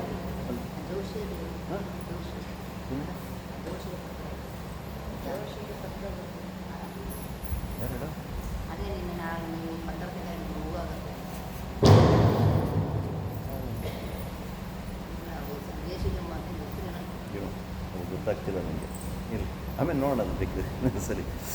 ಹಾಗೆ ಆ ವಿಜೇಂದ್ರ ತೀರ್ಥ ಶ್ರೀಪಾದಂಗಳವರು ನಂತರದೊಳಗಡೆಗೆ ಸುಧೀಂದ್ರ ತೀರ್ಥರಿಗೆ ಆಶ್ರಮವನ್ನು ಕೊಟ್ಟಿದ್ದಾರೆ. ಅಂದರೆ ಕುಶಾಗ್ರಮತೆಯೇ ಭಾನುದ್ಯುತೆಯೇ ವಾದಿಭೀತೆಯೇ ಆರಾಧಿತ ಶ್ರೀಮತೆಯೇ ಸುಧೀಂದ್ರಯತೆಯೇ ನಮಃ ಅಂತ ಹೇಳಿ. ಅಲ್ಲೇ ಕುಶಾಗ್ರಮತೆಯೇ ಹೇಗಿದೆ ಅಂದರೆ, ಒಳ್ಳೆ ಕುಶ ಅಂತಂದರೆ ದರ್ಪೆ, ಅದರ ಚೂಪು ಹೇಗಿದೆ ಅಂದರೆ ಅದು ಸ್ವಲ್ಪ ಏನಾರ ಚುಚ್ಕೊಳ್ತು ಅಂತಂದರೆ ರಕ್ತನೇ ಬಂದುಬಿಡುತ್ತೆ. ಆ ದರ್ಬೆಯ ಅಗ್ರಭಾಗ ಇಲ್ಲಿರುತ್ತೆ, ಕೊನೆ ಭಾಗ ಇರುತ್ತೆ. ಸ್ವಲ್ಪ ಏನಾರ ಹೀಗಂತು ಅಂತಂದರೆ ಏನಾಗಲ್ಲ, ಆರಾಮಾಗಿರುತ್ತೆ. ಸ್ವಲ್ಪ ಏನಾರ ಉಲ್ಟ ಹೀಗನ್ರಿ ಕೈ ಕುಯ್ದೋಗುತ್ತೆ. ಅಲ್ಲೇ ಈಗೆಲ್ಲ ಅಂಗಡಿ ತರ್ತಿರಲ್ಲ ಅದರಲ್ಲೆಲ್ಲ ಶ್ರೀರಂಗಪಟ್ಟಣದ ಹತ್ರಕ್ಕೆ ಹೋಗ್ರಿ, ಹಸಿದಿರುತ್ತೆ. ಅದು ಒಂದ್ಸಲಿ ಈಗ ಉಲ್ಟ ಹೀಗಂತು ಅಂದರೆ ಕೈ ಕುಯ್ದೋಗ್ಬಿಟ್ಟಿರುತ್ತೆ. ಎಷ್ಟೋ ಜನ ಈ ಪವಿತ್ರವನ್ನು ಮಾಡ್ತಾರೆ ಶ್ರಾದ್ದಾದಿಗಳಿಗೆ ಅಥವಾ ಉಪಕರ್ಮಕ್ಕೆಲ್ಲ ಮಾಡುವಂಥ ಸಂದರ್ಭ. ಅದೇನಾದರೂ ಸ್ವಲ್ಪ ಏನಾದರೂ ವ್ಯತ್ಯಾಸ ಮಾಡಿಕೊಂಡ್ರೆ ಕೈಯಲ್ಲೂ ಸಹಿತ ಕುಯ್ದೋಗ್ಬಿಟ್ಟಿರುತ್ತೆ. ಅಂದರೆ ಅಷ್ಟು ಚೂಪ ಇತ್ತು. ಹಾಗೆ ಕುಶಾಗ್ರಮತೆಗೆ ಭಾನುದ್ಯುತೆಯೇ ಯಾರು ಹೇಳಿದ್ರಂತೆ, ರಾತ್ರಿ 12 ಗಂಟೆ ಆಗಿದೆ ಸೂರ್ಯನ ತೋರಿಸ್ತೀರಂತೆ. ನೋಡ್ರಿ ತೋರಿಸ್ತೀನಿ ಇದು ತೋರಿಸೋದು ಅಲ್ಲೇ ಸತ್ಬೋಧ ಸ್ವಾಮಿಗಳು ಅಷ್ಟೇನೆ ರಾತ್ರಿ ಸೂರ್ಯನನ್ನು ತೋರಿಸಿರತಕ್ಕಂತಹ ಒಂದು ಮಹಿಮೆಯನ್ನು ನಾವೆಲ್ಲ ಕೇಳ್ತಾ ಇದ್ದೀವಿ. ಒಬ್ಬರಲ್ಲ ಇಬ್ಬರಲ್ಲ, ನಮ್ಮ ಮಾಧ್ವ ಪರಂಪರೆಯಲ್ಲಿ ಬಂದಿರತಕ್ಕಂಥ ಜ್ಞಾನಿಗಳು ಎಲ್ಲರೂ ಸಹಿತ ಭಗವದನುಗ್ರಹಕ್ಕೆ ಪಾತ್ರರಾಗಿರ್ತಕ್ಕಂಥವ್ರು. ಹೀಗೆ ಭಾನುದ್ಯುತೆಯೇ ವಾದಿಭೀತೆಯೇ ಆರಾಧಿತ ಶ್ರೀಪತೆಯೇ ಸುಧೀಂದ್ರಯತೆಯೇ ನಮಃ ಅಂತ ಹೇಳಿ ಅವರನ್ನು ಸ್ತೋತ್ರ ಮಾಡ್ತಾ ಇದ್ದಾರೆ. ಇಂತಹ ಯಾವ ಸುಧೀಂದ್ರ ತೀರ್ಥ ಶ್ರೀಪಾದಂಗಳವರು ಇದೇ ಕ್ಷೇತ್ರದಲ್ಲಿ ನೆಲೆಸಿದರು. ಗುರುಗಳು ಎಲ್ಲಿದ್ದರು ಅಲ್ಲೇನೇ ಇದ್ದಂಥದ್ದು. ಆ ಸಂದರ್ಭದೊಳಗಡೆಗೆ ಯಾರಾದರೂ ಒಳ್ಳೆ ಶಿಷ್ಯನಿಗೆ ಆಶ್ರಮವನ್ನು ಕೊಡಬೇಕಲ್ಲ ಅಂತ ಹೇಳಿ ನೋಡ್ತಾ ಇದ್ದರಂತೆ. ಆ ಸಂದರ್ಭದೊಳಗಡೆಗೆ ಎಲ್ಲ ಪರೀಕ್ಷೆಯನ್ನು ಮಾಡಿ ಆಶ್ರಮವನ್ನು ಕೊಡಬೇಕು. ಸುಮ್ಮನೆ ಎಲ್ರಿಗೂ ಸಹಿತ ಆಶ್ರಮವನ್ನು ಕೊಡ್ತಕ್ಕಂಥದ್ದಲ್ಲ ಅಲ್ಲೇ. ಆ ಸಂದರ್ಭದೊಳಗಡೆಗೆ ಈ ವೀಣಾ ವೆಂಕಟನಾಥರಿಗೆ ಆಶ್ರಮವನ್ನು ಕೊಡಬೇಕು ಅಂತ ಹೇಳಿ ರಾಘವೇಂದ್ರ ವಿಜಯದಲ್ಲಿ ಬರೀತಾ ಇದ್ದಾರೆ. ಅವರ ಪೂರ್ವಿಕರು ಯಾವ ರೀತಿಯಲ್ಲಿ ಇದ್ದರು ಅಂತ ಹೇಳಿದ್ರೆ, ಕೃಷ್ಣದೇವರಾಯನ ಅರಮನೆ ಒಳಗಡೆಗೆ ಆ ರಾಜನಿಗೇನಾದರೂ ಸ್ವಲ್ಪ ಮನಸ್ಸಿಗೆ ಬೇಸರವಾಗಿಬಿಡ್ತು ಅಂತಂದರೆ ವೀಣಾನಾದನವನ್ನು ಮಾಡಿ ಅವರಿಗೆ ಒಳ್ಳೆ ಮನಸ್ಸಿಗೆ ಆಹ್ಲಾದತೆಯನ್ನು ತಂದುಕೊಡಬೇಕು. ಆ ಪ್ರಕಾರವಾಗಿ ಮಾಡ್ತಾ ಇದ್ದರು. ಇಂತಹ ಪರಂಪರೆ ಅಂದರೆ ರಾಜಾಶ್ರಯದಲ್ಲಿರತಕ್ಕಂತಹ ಅವರ ಅಲ್ಲೇ ಪರಂಪರೆಯಲ್ಲಿ ಬಂದಿರತಕ್ಕಂತಹ ಅವರು ನಮ್ಮ ವೀಣಾ ವೆಂಕಟನಾಥರು. ಅವರು ಫ್ಯಾಮಿಲಿ ಫುಲ್ ಏನು ಅಂತಂದರೆ ವೀಣೆಯನ್ನು ನುಡಿಸಿ ಭಗವಂತನನ್ನು ತೃಪ್ತಿಪಡಿಸತಕ್ಕಂಥ ಕಾರ್ಯವನ್ನು ಮಾಡ್ತಾ ಇದ್ದರು. ಇಂತಹ ವೀಣಾ ವೆಂಕಟನಾಥರು ಬಾಲ್ಯದೊಳಗಡೆಗೆ ಅವರನ್ನು ಅಧ್ಯಯನಕ್ಕೋಸ್ಕರವಾಗಿಯೇ ಆ ಸುಧೀಂದ್ರ ತೀರ್ಥ ಶ್ರೀಪಾದಂಗಳವರಲ್ಲಿ ಬಂದಿದ್ದಾರೆ. ಅಧ್ಯಯನವನ್ನೆಲ್ಲವೂ ಸಹಿತ ಮಾಡ್ತಾ ಇದ್ದಾರೆ. ಆ ಸಂದರ್ಭದಲ್ಲಿ ಸುಧಾದಿ ಗ್ರಂಥಗಳಿಗೆ ಅನೇಕ ರೀತಿಯಾಗಿರತಕ್ಕಂತಹ ಅಲ್ಲೇ ವಿಶ್ಲೇಷಣೆಯನ್ನು ಮಾಡತಕ್ಕಂಥದ್ದು. ಆ ಸಂದರ್ಭದೊಳಗಡೆಗೆ ಇದಕ್ಕೆ ನೀವು ನಾಳೆ ದಿವಸ ಏನೋ ಒಂದು ಫಾರ್ಮುಲಾ ಕೊಟ್ಬಿಡ್ತಾರೆ, ಅದನ್ನೆಲ್ಲ ಸಹಿತ ಅಲ್ಲೇ ಡಿರೈವ್ ಮಾಡ್ಕೊಂಬರ್ಬೇಕು ಅಂದರೆ ಸಾಲ್ವ್ ಮಾಡ್ಕೊಂಬರ್ಬೇಕು ಅಂತ ಹೇಳಿ ಒಂದೊಂದು ವ್ಯಾಲ್ಯೂ ಕೊಟ್ಬಿಡ್ತಾರೆ. ಎಗೆ ಬಿಗೆಲ್ಲ ವ್ಯಾಲ್ಯೂ ಕೊಡ್ತಾರೆ, ಒಂದು ಮಾಡಿ ದಿವಸ ಮಾಡ್ಕೊಂಡು ಹೋಗಿರ್ಬೇಕು. ಹಾಗೆ ಅವರು ವಿಶೇಷವಾಗಿರತಕ್ಕಂತಹ ಒಂದು ಅರ್ಥವನ್ನು ಇದಕ್ಕೆ ತಿಳಿಸಿ ಅಂತಂದಾಗ ರಾತ್ರಿ ಇಡೀ ಅದನ್ನೆಲ್ಲ ಕುಳಿತುಕೊಂಡು ಬರೆದ ಸಂದರ್ಭದೊಳಗಡೆಗೆ ಅದನ್ನು ತೊಗೊಂಡು ಸುಧೀಂದ್ರ ತೀರ್ಥರು ನೋಡ್ತಾ ಇದ್ದಾರೆ. ಅದನ್ನೆಲ್ಲ ನೀವು ಕಥೆಯನ್ನು ಹಿರಿಯರಿಂದ ಕೇಳಬೇಕಷ್ಟೇನೆ, ಗೊತ್ತಾಯ್ತಾ? ಯಾವುದೋ ಟಿ ವಿ ಒಳಗಡೆ ನೋಡ್ಬಿಟ್ಟು ಅದನ್ನೆಲ್ಲ ಸಹಿತ ಹಿಂಗಿದ್ರು ಅಂತ ಅನ್ಕೊಂಡ್ಬಿಡ್ಬೇಡ್ರಿ, ಗೊತ್ತಾ? ಎಷ್ಟು ಕಷ್ಟಪಟ್ಟಿರಬೇಕು, ಆ ಜ್ಞಾನವನ್ನು ಸಂಪಾದನೆಯನ್ನು ಮಾಡಬೇಕಾಗಿತ್ತು ಅಂತಂದು ಅಲ್ಲೇ. ಆ ಪತ್ರದೊಳಗಡೆಗೆ ಬರೆದು ಅದನ್ನು ಇಟ್ಕೊಂಡಿದ್ದಾರಂತೆ, ನಾಳೆ ಸಹ ಗುರುಗಳಿಗೆ ತೋರಿಸಬೇಕು ಅಂತ ಹೇಳಿ. ಸರಿ ಬಂದರು ಗುರುಗಳು ಸುಧೀಂದ್ರ ತೀರ್ಥರು, ಶಿಷ್ಯಂದ್ರು ಏನೇನು ಮಾಡ್ತಿದ್ದಾರೆ ಅಂತ ಹೇಳಿ ಅಲ್ಲೇ. ಈಗೆಲ್ಲನೂ ಸಹಿತ ವಾರ್ಡನ್ಗಳು ಇರ್ತಾರಲ್ಲ, ಆಗಿನ ಕಾಲದಲ್ಲಿ ಸ್ವಾಮಿಗಳೇ ವಾರ್ಡನ್ನಾಗಿ ಕೆಲಸ ಮಾಡೋರು. ಯಾಕೆಂದರೆ ಈ ವಾರ್ಡನ್ ಏನು ಬೇಕಾನ ಮಾಡ್ಬೋದು ಹೇಳಲಿಕ್ಕಾಗೋದಿಲ್ಲ. ನೋಡೋದಕ್ಕೆ ಬರ್ತಾ ಇದ್ದಾರೆ. ಆ ಸಂದರ್ಭದಲ್ಲಿ ಅವರ ತಲೆಯ ಕೆಳಗಡೆಗೆ ಇಟ್ಕೊಂಡಿದ್ರಂತೆ. ಅವರು ಏನು ಹೇಳಬೇಕು ಅಂತಿದ್ರು ವ್ಯಾಖ್ಯಾನದ ಒಂದು ಅರ್ಥವನ್ನು, ಅದಕ್ಕೆ ವಿಶೇಷವಾಗಿರ್ತಕ್ಕಂಥ ಅರ್ಥವನ್ನು ಅವರು ಬರೆದಿದ್ದರಂತೆ. ಅಂದರೆ ಆ ಕಾಲದೊಳಗಡೆಗೆ ಪರಿಮಾಳಾದಿಗಳನ್ನು ರಚನೆಯನ್ನು ಆಗಿದ್ದಾರೆ ನಮ್ಮ ರಾಘವೇಂದ್ರ ಗುರು ಸಾರ್ವಭೌಮರು. ಇಂತಹ ಒಂದು ವ್ಯಾಖ್ಯಾನವನ್ನು ನೋಡೋದಂತೂ ಬಹಳ ಚೆನ್ನಾಗಿದೆ ಅಂತ ಅಂದ್ಕೊಂಡು ಮಾರನೇ ದಿವಸ ಅವರಿಗೆ ಮಲ್ಕೊಂಡಾಗ ಅವ್ರಿಗೇನೋ ಶಾಲು ಹೊದ್ಕೊಂಡಿದ್ರಂತೆ ಇದು ಮಾಡಿದ್ರು. ಮತ್ತು ಪೂರ್ವಪಕ್ಷ ಬರುತ್ತೆ ಮತ್ತೆ ಅಲ್ಲ ಸ್ವಾಮಿಗಳು ಅಂತ ಹೇಳಂತೀರಾ ಅವರು ಶಾಲೆ ಕೂತ್ಕೋಬೇಕಾಗಿತ್ತು ನಾನಂತೂ ಅದು ಗೊತ್ತಿಲ್ಲ. ಅವ್ರು ಬರೆದಿರತಕ್ಕಂಥದ್ದನ್ನು ತೆಗೆದುಕೊಂಡು ನೋಡ್ತಾ ಇದ್ದಾರೆ. ಸ್ವಾಮಿ ನಾ ಬರೆದಿದ್ದೆ ಎಲ್ಲೋ ಅಲ್ಲೇ ನೋಡ್ರಿ ಇದೇ ತಾನೇ ನೀವು ಬರೆದಿರೋದು ಅಂತ. ಅಂದರೆ ಎಲ್ಲರಿಗೂ ಸಹಿತ ಗೊತ್ತಾಯಿತು ಆ ವೀಣಾ ವೆಂಕಟನಾಥರ ಒಂದು ಬುದ್ಧಿ ಚಾತುರ್ಯ ಎಂಬತಕ್ಕಂಥದ್ದು. ಈ ಪ್ರಕಾರವಾಗಿ ಅವರಲ್ಲಿ ವಿಶೇಷವಾಗಿರತಕ್ಕಂಥ ಅಧ್ಯಯನವನ್ನು ಮುಗಿಸಿ ಗೃಹಸ್ಥಾಶ್ರಮವನ್ನು ಸ್ವೀಕಾರವನ್ನು ಮಾಡಿದ್ದಾರೆ. ಹೇಗಿತ್ತು ಅವರು ಸಂಸಾರ ಅಂತ ಹೇಳಿದರೆ ವರ್ಣನೆ ಮಾಡ್ತಾ ಇದ್ದಾರೆ. ಆಗರ್ಭ ಶ್ರೀಮಂತರು ಅಂತಂದರೆ ಯಾರು ಅಂತಂದರೆ ಅದು ವೀಣಾ ವೆಂಕಟನಾಥರೇ, ಬೇರೆ ಇನ್ಯಾರು ಅಲ್ಲ. ಆದರೆ ಆ ಒಂದು ಅಭಾಗ್ಯ ದೇವತೆ ಎಂಬತಕ್ಕಂತಹ ಅವರು ಕೇಳಿಕೊಂಡ್ರಂತೆ 1 ವರ್ಷಗಳ ಕಾಲ ನಾನು ನಿಮ್ಮಲ್ಲಿ ವಾಸ ಮಾಡ್ತೀನಿ ಅಂತ ಹೇಳಿ ಪರ್ಮಿಷನ್ ತೊಗೊಂಡು ಬಂದಿದ್ದು. ಬಡತನ ಅನ್ನೋವಂಥದ್ದು ಏನೋ ಬಂದ್ಬಿಡ್ತು, ಅಲ್ಲೇ ಸಾಲ ಮಾಡಿಬಿಟ್ಟು ಅಂತ ಕೆಂಪತ್ತೆ ಹೊಡಿತಿರ್ತಾರಲ್ಲ, ಆ ರೀತಿಯಲ್ಲಾದಂಥದ್ದಲ್ಲ. ಅಭಾಗ್ಯ ದೇವತೆ ಕೇಳ್ಕೊಂಡ್ರಂತೆ ನಾನು ಬರಬೇಕು ಅಂತ ಹೇಳಿ. ಯಾಕೆ ಅಂತ ಹೇಳಿದ್ರೆ ನೀವು ಪ್ರಹ್ಲಾದರಾಜರಾದಾಗ ಸ್ತೋತ್ರವನ್ನು ಮಾಡಿದ್ರಲ್ಲ, ಕೌಮಾರ ಆಚರೆ ಪ್ರಾಜ್ಞಃ ಧರ್ಮಾನ್ ಭಾಗವತಾನಿಹ ಅಂತಂತ ಹೇಳಲು ಸಹಿತ ಆವಾಗ ನರಸಿಂಹದೇವರೆಲ್ಲರೂ ಸಹಿತ ಕೇಳಿದ್ರಂತೆ ನಿನಗೇನಪ್ಪ ಏನು ವರ ಬೇಕು ಅಂತ ಹೇಳಿ.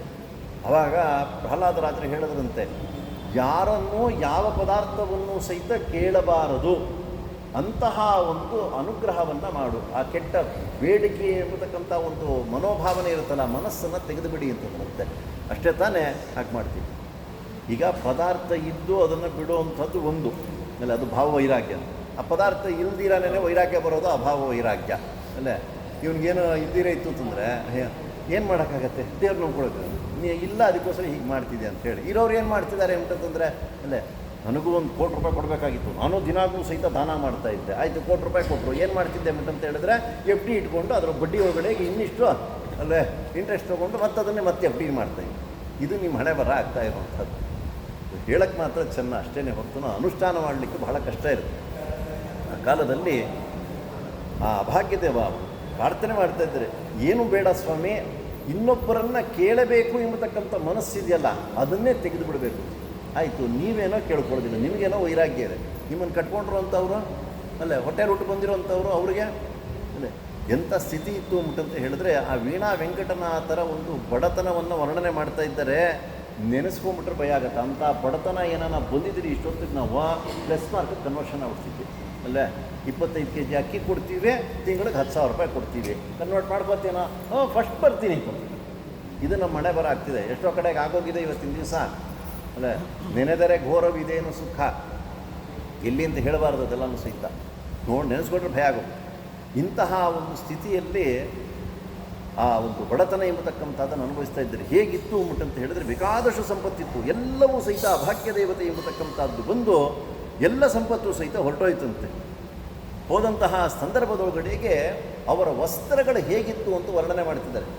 ನಾವಿವತ್ತಿನ ದಿವಸ ಎಲ್ಲಾನ ರಾಯರ ಆರಾಧನೆಗೆ ಅಲಂಕಾರಕ್ಕೆ ಹೋಯ್ತು ಅಂದರೆ ಪಂಚಾಂಗ ಇನ್ನೂ ಬಂದಿಲ್ಲ, ವ್ಯಾಸರಾಯ ಮಠದಲ್ಲಿ ಬಂದಿದೆ, ರಾಯರ ಮಠದಲ್ಲಿ ಬರೋದು ಧೀರೇನ್ ತೀರ್ಥರ ಆರಾಧನೆ ಆದಮೇಲೆ ಬರೋದು, ಅಷ್ಟಾಯ್ತಾ. ಈಗಾಗಲೇ ಫೋನ್ ಮಾಡಿ ಆಚಾರ್ಯ ರಾಯರ ಆರಾಧನೆ ಬುಕ್ ಮಾಡ್ಕೊಂಡ್ಬಿಟ್ಟಿದ್ದೀರಾ ತಾನೇ, ಹೋದ ವರ್ಷ ಹೋಗಿರ್ತಾರಲ್ಲ ಅಲ್ಲೇ ಆಚಾರ್ಯ ಈ ಸಲ ಪೂರ್ವಾರಾಧನೆಗೆ ಬಂದಿದ್ದೀರಾ, ಈ ಸಲ ನೀವು ಪೂರ್ವಾರಾಧನೆಗೆ ನೆಕ್ಸ್ಟ್ ಟೈಮ್ ಪೂರ್ವಾರಾಧನೆಗೆ ಬರಬೇಕು, ಆಗಲೇ ಫಿಕ್ಸು ಅಂತ ಕೇಳ್ತಾರೆ. ಏನು ಕೊಡ್ತಾರೆ ಅಂತೇಳಿ, ರೇಷ್ಮೆ ಮಡಿ ಕೊಡೋಂಗಿದ್ರೆ ಹೋಗ್ತಾನೆ, ಇಲ್ಲಾಂದ್ರೆ ಅಲ್ಲಿ ಹೋಗೋದಿಲ್ಲ, ಕಾಟನ್ ಪಂಚೆ ಅಂತಂದ್ರೆ ಇಲ್ಲ ಬರಲ್ಲ, ನಾವು ಎಲ್ಲ ಒಪ್ಕೊಂಡ್ಬಿಟ್ಟಿದ್ದೀವಿ, ಮನೇಲೇ ಬಿದ್ದಿರ್ತಾನೆ, ಇಲ್ಲ ನಾವು ಎಲ್ಲ ಒಪ್ಕೊಂಡ್ಬಿಟ್ಟಿದ್ದೀವಿ ಅಲ್ಲೇ. ಒಟ್ಟಲ್ಲಂತೂ ಸಹಿತ 4 ಸೆಟ್ ರೇಷ್ಮೆ ವಸ್ತ್ರ. ಆಗಿನ ಕಾಲದಲ್ಲಿ ಯಾರೂ ಸಹಿತ ದಂಪತಿ ಪೂಜೆ ಮಾಡ್ತಾ ಇರಲಿಲ್ವಾ ಅಂತ ನಮ್ಮ ಪ್ರಶ್ನೆ. ಹೇಗಿತ್ತು ಅಂತಂದರೆ ಅಬ್ಧಸ್ಯೈಕಂ ಪಶ್ಯತೋ ನಾಸ್ಯ ನವ್ಯಂ ಸ್ಥೂಲಂ ವಸ್ತ್ರಂ ಸಂತತಂ ಚಾಲ್ಪಮೂಲ್ಯಂ. ಎಂತಹ ಒಂದು ಬಡತನ ಅಂತ ಹೇಳಿದ್ರೆ ಅವರು ಉಟ್ಕೊಳ್ಳಿಕ್ಕೆ ಒಂದು ವಸ್ತ್ರವೂ ಸಹಿತ ಇರ್ತಿರ್ಲಿಲ್ವಂತೆ. ಅದು ಏನಾನ ಸಿಕ್ತು ಅಂತ ಹೇಳಿದ್ರೆ ವರ್ಷಕ್ಕೆ ಒಮ್ಮೆ ಸಿಕ್ತು ಅಂತ ಹೇಳಿದ್ರೆ ಅದು ಹೇಗಿತ್ತು ಅಂದರೆ ಸ್ಥೂಲಂ ವಸ್ತ್ರಂ, ದಪ್ಪದಾಗಿರ್ತಕ್ಕಂಥ ಜನತಾ ಪಂಚೆ ಅಂತೇಳಿ ಅವಾಗ ಬರೋದು. ಅದು ಇವಾಗಲೂ ಸಹಿತ ಕೆಲವರು ಕೊಡ್ತಾರೆ ಅಲ್ಲ. ನೀವು ಅಂಗಡಿಗೆ ಹೋಗಿದ ತಕ್ಷಣ ಕೇಳ್ತಾರೆ ಪಂಚೆ ಬೇಕು ಅಂತೇಳಿ ಕೇಳ್ತಾರೆ, ದಾನದ್ದಾ ಒಳ್ಳೆ ಹೊರಳೆಣ್ಣೆ ಮೂತಿ ಮಾಡ್ಕೊಂಡೇ ಕೇಳ್ತಾರೆ ಅವರು, ದಾನದ್ದಾ ಅಂತಂತಾರೆ. ಅಂದ್ರೇನು ಅಂತಂದರೆ ಅದು ಮೇಲೆ ಪ್ರಿಂಟ್ ಆಗಿರೋದು 9/5 ಅಲ್ಲೇ. ಅದು ಒಂದು ಸಲ ಉಟ್ಕೊಳ್ಳೋವಾಗ ಹಾಗೆ ಇರುತ್ತೆ, ಒಂದು ಸಲ ನೀರಿಗೆ ಹಾಕಿ ಹಿಂಗೆ ಎದ್ದಿದ ತಕ್ಷಣನೇ 5/2 ಆಗುತ್ತೆ. ಮಡ್ಪಂಚೆಗೂ ಆಗಲ್ಲ, ಅಂಥ ರೀತಿಯಲ್ಲಿರುತ್ತೆ. ಇದು ದಾನದ ಪಂಚೆ ಅಂತ ಹೇಳಿ.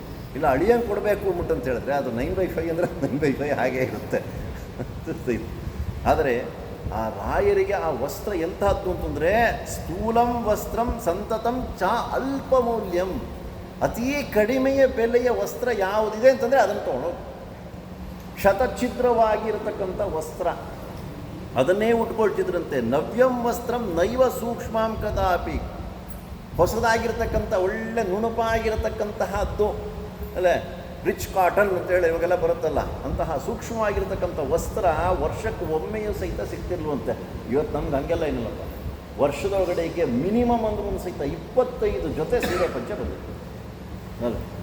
25 ಜೊತೆ ಯಾವುದೇ ಆಚಾರ ನೋಡ್ಕೊಂಡ್ರೆ ಅದಕ್ಕೆ ಕಡಿಮೆ ಇಲ್ಲ ಅಲ್ಲೇ. ಆರಾಧನೆಗಳಿಗೆ ಅಲಂಕಾರಕ್ಕೆ ಹೋಯ್ತು ಅಂದ್ರೆ ಬರುತ್ತೆ. ಇನ್ನು ಮಾಘ ಮಾಸದ ಇದನ್ನು ಬಾಗ್ನ ಕೊಡುವಂಥದ್ದು ಇನ್ನು ಅದರಲ್ಲೂ ಅಧಿಕ ಮಾಸ ಬಂದ್ಬಿಡ್ತು ಅಂತಂದರೆ ಒಂದೊಂದು ದಿವಸಕ್ಕೆ ಏನೇನೆ 4 ಸೆಟ್ಗಳು ಬೇಕು ಅಲ್ಲ. ಯಾಕೆಂದರೆ 4 ಬೆಳಗ್ಗೆ ಒಂದು, ಮಧ್ಯಾಹ್ನ ಒಂದು, ಅದೇ ಸಾಯಂಕಾಲ ಒಂದು, ರಾತ್ರಿ ಒಂದು, 4 ಕಡೆಗೂ ಹೋಗ್ಬಿಟ್ಟೆ ತೊಗೊಂಬರ್ತೆ. ಏನು ಇಲ್ವಾ ಅಲ್ಲಿ? ಆ ಕಾಲದಲ್ಲಿ ಯಾರು ಕೊಡ್ತಿಲ್ವ ಅಂತಂದರೆ ಯಾರನ್ನು ಏನನ್ನು ಕೇಳ್ತಾ ಇರಲಿಲ್ಲ. ಇದಾದ ನಂತರದೊಳಗೆ ಹೇಗಿತ್ತು ಅವರ ಒಂದು ಸ್ಥಿತಿ ಅಂತಂದರೆ ತೈಲಾಭ್ಯಂಗಂ ವತ್ಸರಸ್ಯೈಕವಾರಂ ನೈತಸ್ಯಾಸ್ತಿ ಪ್ರಾಜ್ಯಮಾಜ್ಯಂ ಕಥಂ ಸ್ಯಾತ್.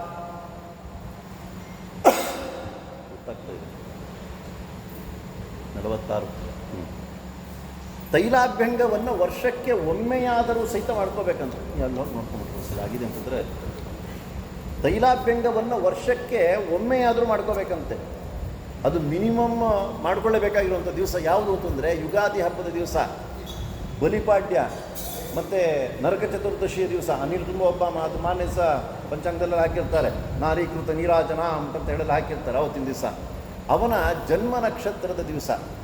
ಕೆಲವರು ಅವತ್ತಿನ ದಿವಸ ಮಾಡಬಾರ್ದು, ವರ್ಧಾಪನ ವಿಧಿ ಅಂತ ಹೇಳೆಲ್ಲ ಮಾಡ್ತಾ ಇರ್ತಾರೆ. ಒಟ್ಟಲ್ಲಂತೂ ಸಹಿತ ಈ 3 ದಿವಸ ಅಂತೂ ಸಹಿತ ಬಿಡೋ ಹಾಗಿಲ್ಲ. ಈ 3 ದಿವಸಗಳಲ್ಲೇ ಅಭ್ಯಂಗವನ್ನು ಮಾಡ್ಕೋಬೇಕು. ಅದಕ್ಕೂ ಸಹಿತ ಅವಕಾಶ ಇರಲಿಲ್ಲವಂತೆ. ಹೀಗಿರೋ ಸಂದರ್ಭದೊಳಗಡೆಗೆ ಪ್ರಾಜ್ಯಮಾಜ್ಯಂ ಕಥಂ ಸ್ಯಾತ್. ಅಭಿಗಾರವನ್ನು ಮಾಡಲಿಕ್ಕೆ ತುಪ್ಪ ಎಲ್ಲಿ ಸಿಗ್ತಾ ಇತ್ತು ಅವರಿಗೆ ಅಂತ ಪ್ರಶ್ನೆ ಮಾಡ್ತಾ ಇದ್ದಾರೆ. ಹಾಗಿದ್ರೆ ಅಭಿಗಾರ ಇಲ್ಲದಿರಾನೇ ಅವರು ಭೋಜನ ಮಾಡ್ತಾ ಇದ್ರ ಅಂತ ಹೇಳಿದ್ರೆ, ನೀರನ್ನು ಹಾಕ್ಕೊಂಡು ಘೃತ ಸೂಕ್ತವನ್ನು ಹಾಕ್ಕೊಂಡು ಪ್ರೋಕ್ಷಣೆ ಮಾಡಿದ್ರೆ ಅದರ ಸ್ಥಿತಿ ಏನಿರ್ತೋ ಅದು ಬರ್ತಾ ಇತ್ತಂತೆ. ನಮಗೆ ಇವತ್ತಿನ ಸಹ ಆ ರೀತಿಯಲ್ಲೆಲ್ಲ ಮಾಡಲಿಕ್ಕಾಗಲ್ಲ. ಹೀಗೆ ಇಂತಹ ಒಂದು ಸ್ಥಿತಿಯಲ್ಲಿದ್ದಂಥದ್ದು ನಂತರದಲ್ಲಿ ಕಾಲಕಾಲಕ್ಕೆ ಯಾವುದೇ ರೀತಿಯಾಗಿರ್ತಕ್ಕಂಥ ವಸ್ತ್ರವಾಗಲಿ ಭೋಜನವಾಗಲಿ ಸಿಗ್ತಿರ್ಲುವಂತೆ. ನಮಗೆ ತಿಂಗಳಲ್ಲಿ ಅಥವಾ 15 ದಿವಸಕ್ಕೆ ಒಂದೇ ಒಂದು ಅಲ್ಲೇ ಉಪವಾಸ ಅಂತಂದರೆ ಅವರಿಗೆ 6-7 ಉಪವಾಸ ಬರೋದು. ಇಂತಹ ಸಂದರ್ಭದಲ್ಲಿ ಅವರ ಗುರುಗಳಾಗಿರ್ತಕ್ಕಂತಹ ಅವರು ನೀವು ಆಶ್ರಮವನ್ನು ಸ್ವೀಕಾರವನ್ನು ಮಾಡಿ ಅಂತ ಹೇಳಿದ ಸಂದರ್ಭದೊಳಗಡೆ ಹೇಳಿದರಂತೆ, ಸ್ವಾಮಿ ನಾನು ಇದನ್ನು ಸ್ವೀಕಾರ ಮಾಡಲಿಕ್ಕೆ ನನಗೆ ಸಾಮರ್ಥ್ಯ ಇಲ್ಲ ಅಂತಂದರಂತೆ. ಯಾಕೆ ಸಾಮರ್ಥ್ಯ ಇಲ್ಲ ಅಂದ್ಬಿಟ್ಟಂತ ಹೇಳಿದ್ರೆ ಅವರು ಹೇಳ್ತಾ ಇದ್ದಾರೆ, ಬಾಲಾಭಾರ್ಯ ಪುತ್ರಾನೋಪವೀತಃ, ನಾನು ಬಹಳ ಸಣ್ಣವನಿದ್ದೀನಿ, ನನಗೆ ಆಶ್ರಮ ತಗೊಳ್ಳೋಷ್ಟು ಸಾಮರ್ಥ್ಯ ಇಲ್ಲ ಅಂತ ಹೇಳ್ತಿದ್ರು. ನೋಡಿರಿ, ದೊಡ್ಡ ಅಧಿಕಾರಿಗಳು ಅವರೇನೇ ಆ ಮಾತನ್ನು ಹೇಳ್ತಿದ್ರು, ನನಗೆ ಅಂಥ ಒಂದು ಸಾಮರ್ಥ್ಯ ಇಲ್ಲ ಅಂತ ಹೇಳ್ತಿದ್ದಾರೆ. ಆವಾಗ ನೀವು ತಗೊಳ್ಳೇಬೇಕು ಅಂತ ಹೇಳ್ತಾ ಇದ್ದಾರೆ. ಹೇಳಿದ ಸಂದರ್ಭದೊಳಗಡೆಗೆ ಏನಾದರೂ ಸಹಿತ ನೀವು ನಾಳೆಯಿಂದ ಆಶ್ರಮ ತಗೋಬೇಕು ಅಂತ ಹೇಳಿದ್ರೆ ನಾ ಮಠಕ್ಕೂ ಸಹಿತ ಬರೋದಿಲ್ಲ, ನಿರ್ಗಮಿಷ್ಯಾಮಿ, ನೀವು ಮಠ ಬಿಟ್ಟು ಹೊಟ್ಟೋಗ್ಬಿಡ್ತೀನಿ ಅಂತಂತೆ. ಇವತ್ತಿನ ದಿವಸ ಹಾಗೆಲ್ಲ ಇಲ್ಲ. ಆಶ್ರಮ ಕೊಡಲ್ಲ ಅಂತಂದರೆ ಮಠ ಬಿಟ್ಟು ಹೊಟ್ಟೋಗುವಂಥವ್ರು ಇರ್ತಾರೆ. ಇವ್ರು ಆಶ್ರಮ ಕೊಡ್ತೀನಿ ಅಂದರೆ ಮಠ ಬಿಟ್ಟು ಹೋಗ್ತೀನಿ ಅಂತ. ಇಂತಹ ಒಂದು ಸ್ಥಿತಿ. ಕೊನೆಗೆ ವಿದ್ಯಾದೇವತೆ ಬಂದು ಸ್ವಪ್ನದಲ್ಲಿ ಸೂಚನೆಯನ್ನು ಕೊಟ್ಟು ಹೇಳ್ತಾ ಇದ್ದಾರೆ, ನೀವು ಆಶ್ರಮವನ್ನು ಸ್ವೀಕಾರವನ್ನು ಮಾಡದಿರಿದ್ರೆ ಎಂತೆಂಥ ಒಂದು ಅವಸ್ಥೆ ಆಗುತ್ತೆ ಅಂತೇಳಿ 8 ಶ್ಲೋಕದಲ್ಲಿ ವರ್ಣನೆ ಮಾಡಿದ್ದಾರೆ. 2 ನಿಮಿಷದಲ್ಲಿ ಮುಗಿಸ್ಬಿಡ್ತಾ ಇದ್ದೀವಿ ಅಲ್ಲೇ. ವೇದಾಂತ ವಿದ್ಯೆ ಎಂಬತಕ್ಕಂಥದ್ದೆಲ್ಲವೂ ಸಹಿತ ಅನೇಕ ರೀತಿಯಾಗಿರ್ತಕ್ಕಂತಹ ವ್ಯತ್ಯಾಸವಾಗಿ ಎಂಟಿಕ ಅಷ್ಟಲ್ಲ ಅವ್ರದ್ದು. ಆ ಸಂದರ್ಭದಲ್ಲಿ ಅವರು ಆಶ್ರಮವನ್ನು ನೀವು ತೆಗೆದುಕೊಳ್ಳದಿರೇ ಇತ್ತು ಮುಟ್ಟಂತ ಹೇಳಿದ್ರೆ ಆ ವೇದಾಂತಾದಿ ವಿದ್ಯೆಗಳಿಗೆ ಎಲ್ಲವೂ ಸಹಿತ ವ್ಯತ್ಯಾಸವಾಗಿಬಿಡುತ್ತೆ. ಆ ಉಪನಿಷತ್ತು ವೇದಗಳೆಲ್ಲವೂ ಸಹಿತ ಅಪಸ್ವರದಲ್ಲಿ ಹೇಳತಕ್ಕಂತಹವರಾಗಿ ಆಗುತ್ತಾರೆ ಅಂತ. ಕೊನೆಗೆ ಎಲ್ಲಿವರೆಗೂ ಆಯಿತು ಅಂತಂದರೆ, ನೀವೇನಾದರೂ ಸಹಿತ ಈ ಒಂದು ಶಾಸ್ತ್ರವನ್ನು ಉಳಿಸಲಿಕ್ಕೋಸ್ಕರವಾಗಿ ಆಶ್ರಮವನ್ನು ತಗೊಳ್ಳದಿರೇ ಇತ್ತು ಅಂತ ಹೇಳಿದ್ರೆ ಆ ಒಂದು ಇದನ್ನು ಕಟ್ಟುವಂತಹ ಒಂದು ಹಿಂದಿನ ಕಾಲದಲ್ಲೆಲ್ಲ ಸಹಿತ ತಾಳಪತ್ರಗಳಿದ್ವು, ಅದನ್ನೆಲ್ಲವೂ ಸಹಿತ ಆ ಹುರಿಯಲ್ಲಿ ಕಟ್ತಾ ಇದ್ರು. ಅದೇನಾದರೂ ಸಹಿತ ಯಾವುದಕ್ಕೆ ಉಪಯೋಗಿಸ್ತಾ ಇರೋದು ಅಂತಂದರೆ, ಮನೆಯೊಳಗಡೆ ಏನಾದರೂ ಸಹಿತ ಬಟ್ಟೆ ಒಣಗಾಕೋದಕ್ಕೆ ಹಗ್ಗ ಇಲ್ಲ ಅಂದರೆ ಅದಕ್ಕೆ ತೊಗೊಂಡ್ಬಿಡೋದು. ಇನ್ನೂ ಬೇರೆ ಬೇರೆ ರೀತಿಯಲ್ಲೆಲ್ಲವೂ ಸಹಿತ ಅಲ್ಲಿ ವರ್ಣನೆಯನ್ನು ಮಾಡಿದ್ದಾರೆ. ದೇವರ ಮನೆಯಲ್ಲಿ ಯಾರೂ ಸಹಿತ ದೀಪವನ್ನು ಸಹಿತ ಹತ್ಸೋದಿಲ್ಲ ಅಂಥ ಸ್ಥಿತಿ ಬರುತ್ತೆ ಜೋಪಾನ ಅಂತ ಹೇಳಿದ್ರು. ನಾನು ಹೇಳೋದಂಥ ಮಾತಲ್ಲ, ಆ ವಿದ್ಯಾದೇವತೆ ಬಂದು ವೀಣಾ ವೆಂಕಟನಾಥರಿಗೆ ಹೇಳ್ತಾ ಇದ್ದಾರೆ. ಮತ್ತು ಮಠಾಮಠ ಅಂತ ಹೇಳಿದ್ರೆ ಮಠ ಛಾತ್ರಾಗಾರ ಎಂಬುಟಂತ ಹೇಳುವಂಥದ್ದು. ಶಿಷ್ಯಂದರಿಂದ ಕೂಡಿಕೊಂಡು ಯಾವಾಗಲೂ ಸಹಿತ ಬೆಳಗ್ಗೆ ವೇದ, ಮಧ್ಯಾಹ್ನ ವೇದಾಂತ, ಸಾಯಂಕಾಲದಲ್ಲಿ ಕಾವ್ಯ ಇತ್ಯಾದಿಗಳು ಪುರಾಣಾದಿಗಳು ಎಲ್ಲವನ್ನು ಸಹಿತ ಶಿಷ್ಯಂದರಿಗೆ ಪಾಠವನ್ನು ಹೇಳಬೇಕಂತೆ. ಎಲ್ಲ ಕ್ರಮಗಳು ಸಹಿತ ಇರೋದು. ಆದರೆ ಇದು ಯಾವುದು ಸಹಿತ ಇಲ್ದಿರ ಮಠಗಳಲ್ಲಿ ಎಲ್ಲವೂ ಸಹಿತ ನಾಯಿ ನರಿಗಳು ಕೂಗುವಂಥ ಶಬ್ದಗಳು ಕೇಳಿಸುತ್ತೆ ಅಂತ ಹೇಳ್ತಾರೆ. ಅಂದರೆ ರಾಯರು ಇವತ್ತಿನ ದಿವಸ ಇಲ್ದಿರ ಇದ್ದಿದ್ರೆ ನಮ್ಮ ಸ್ಥಿತಿ ಹೇಗಾಗ್ತಿತ್ತು ಅಲ್ವಾ?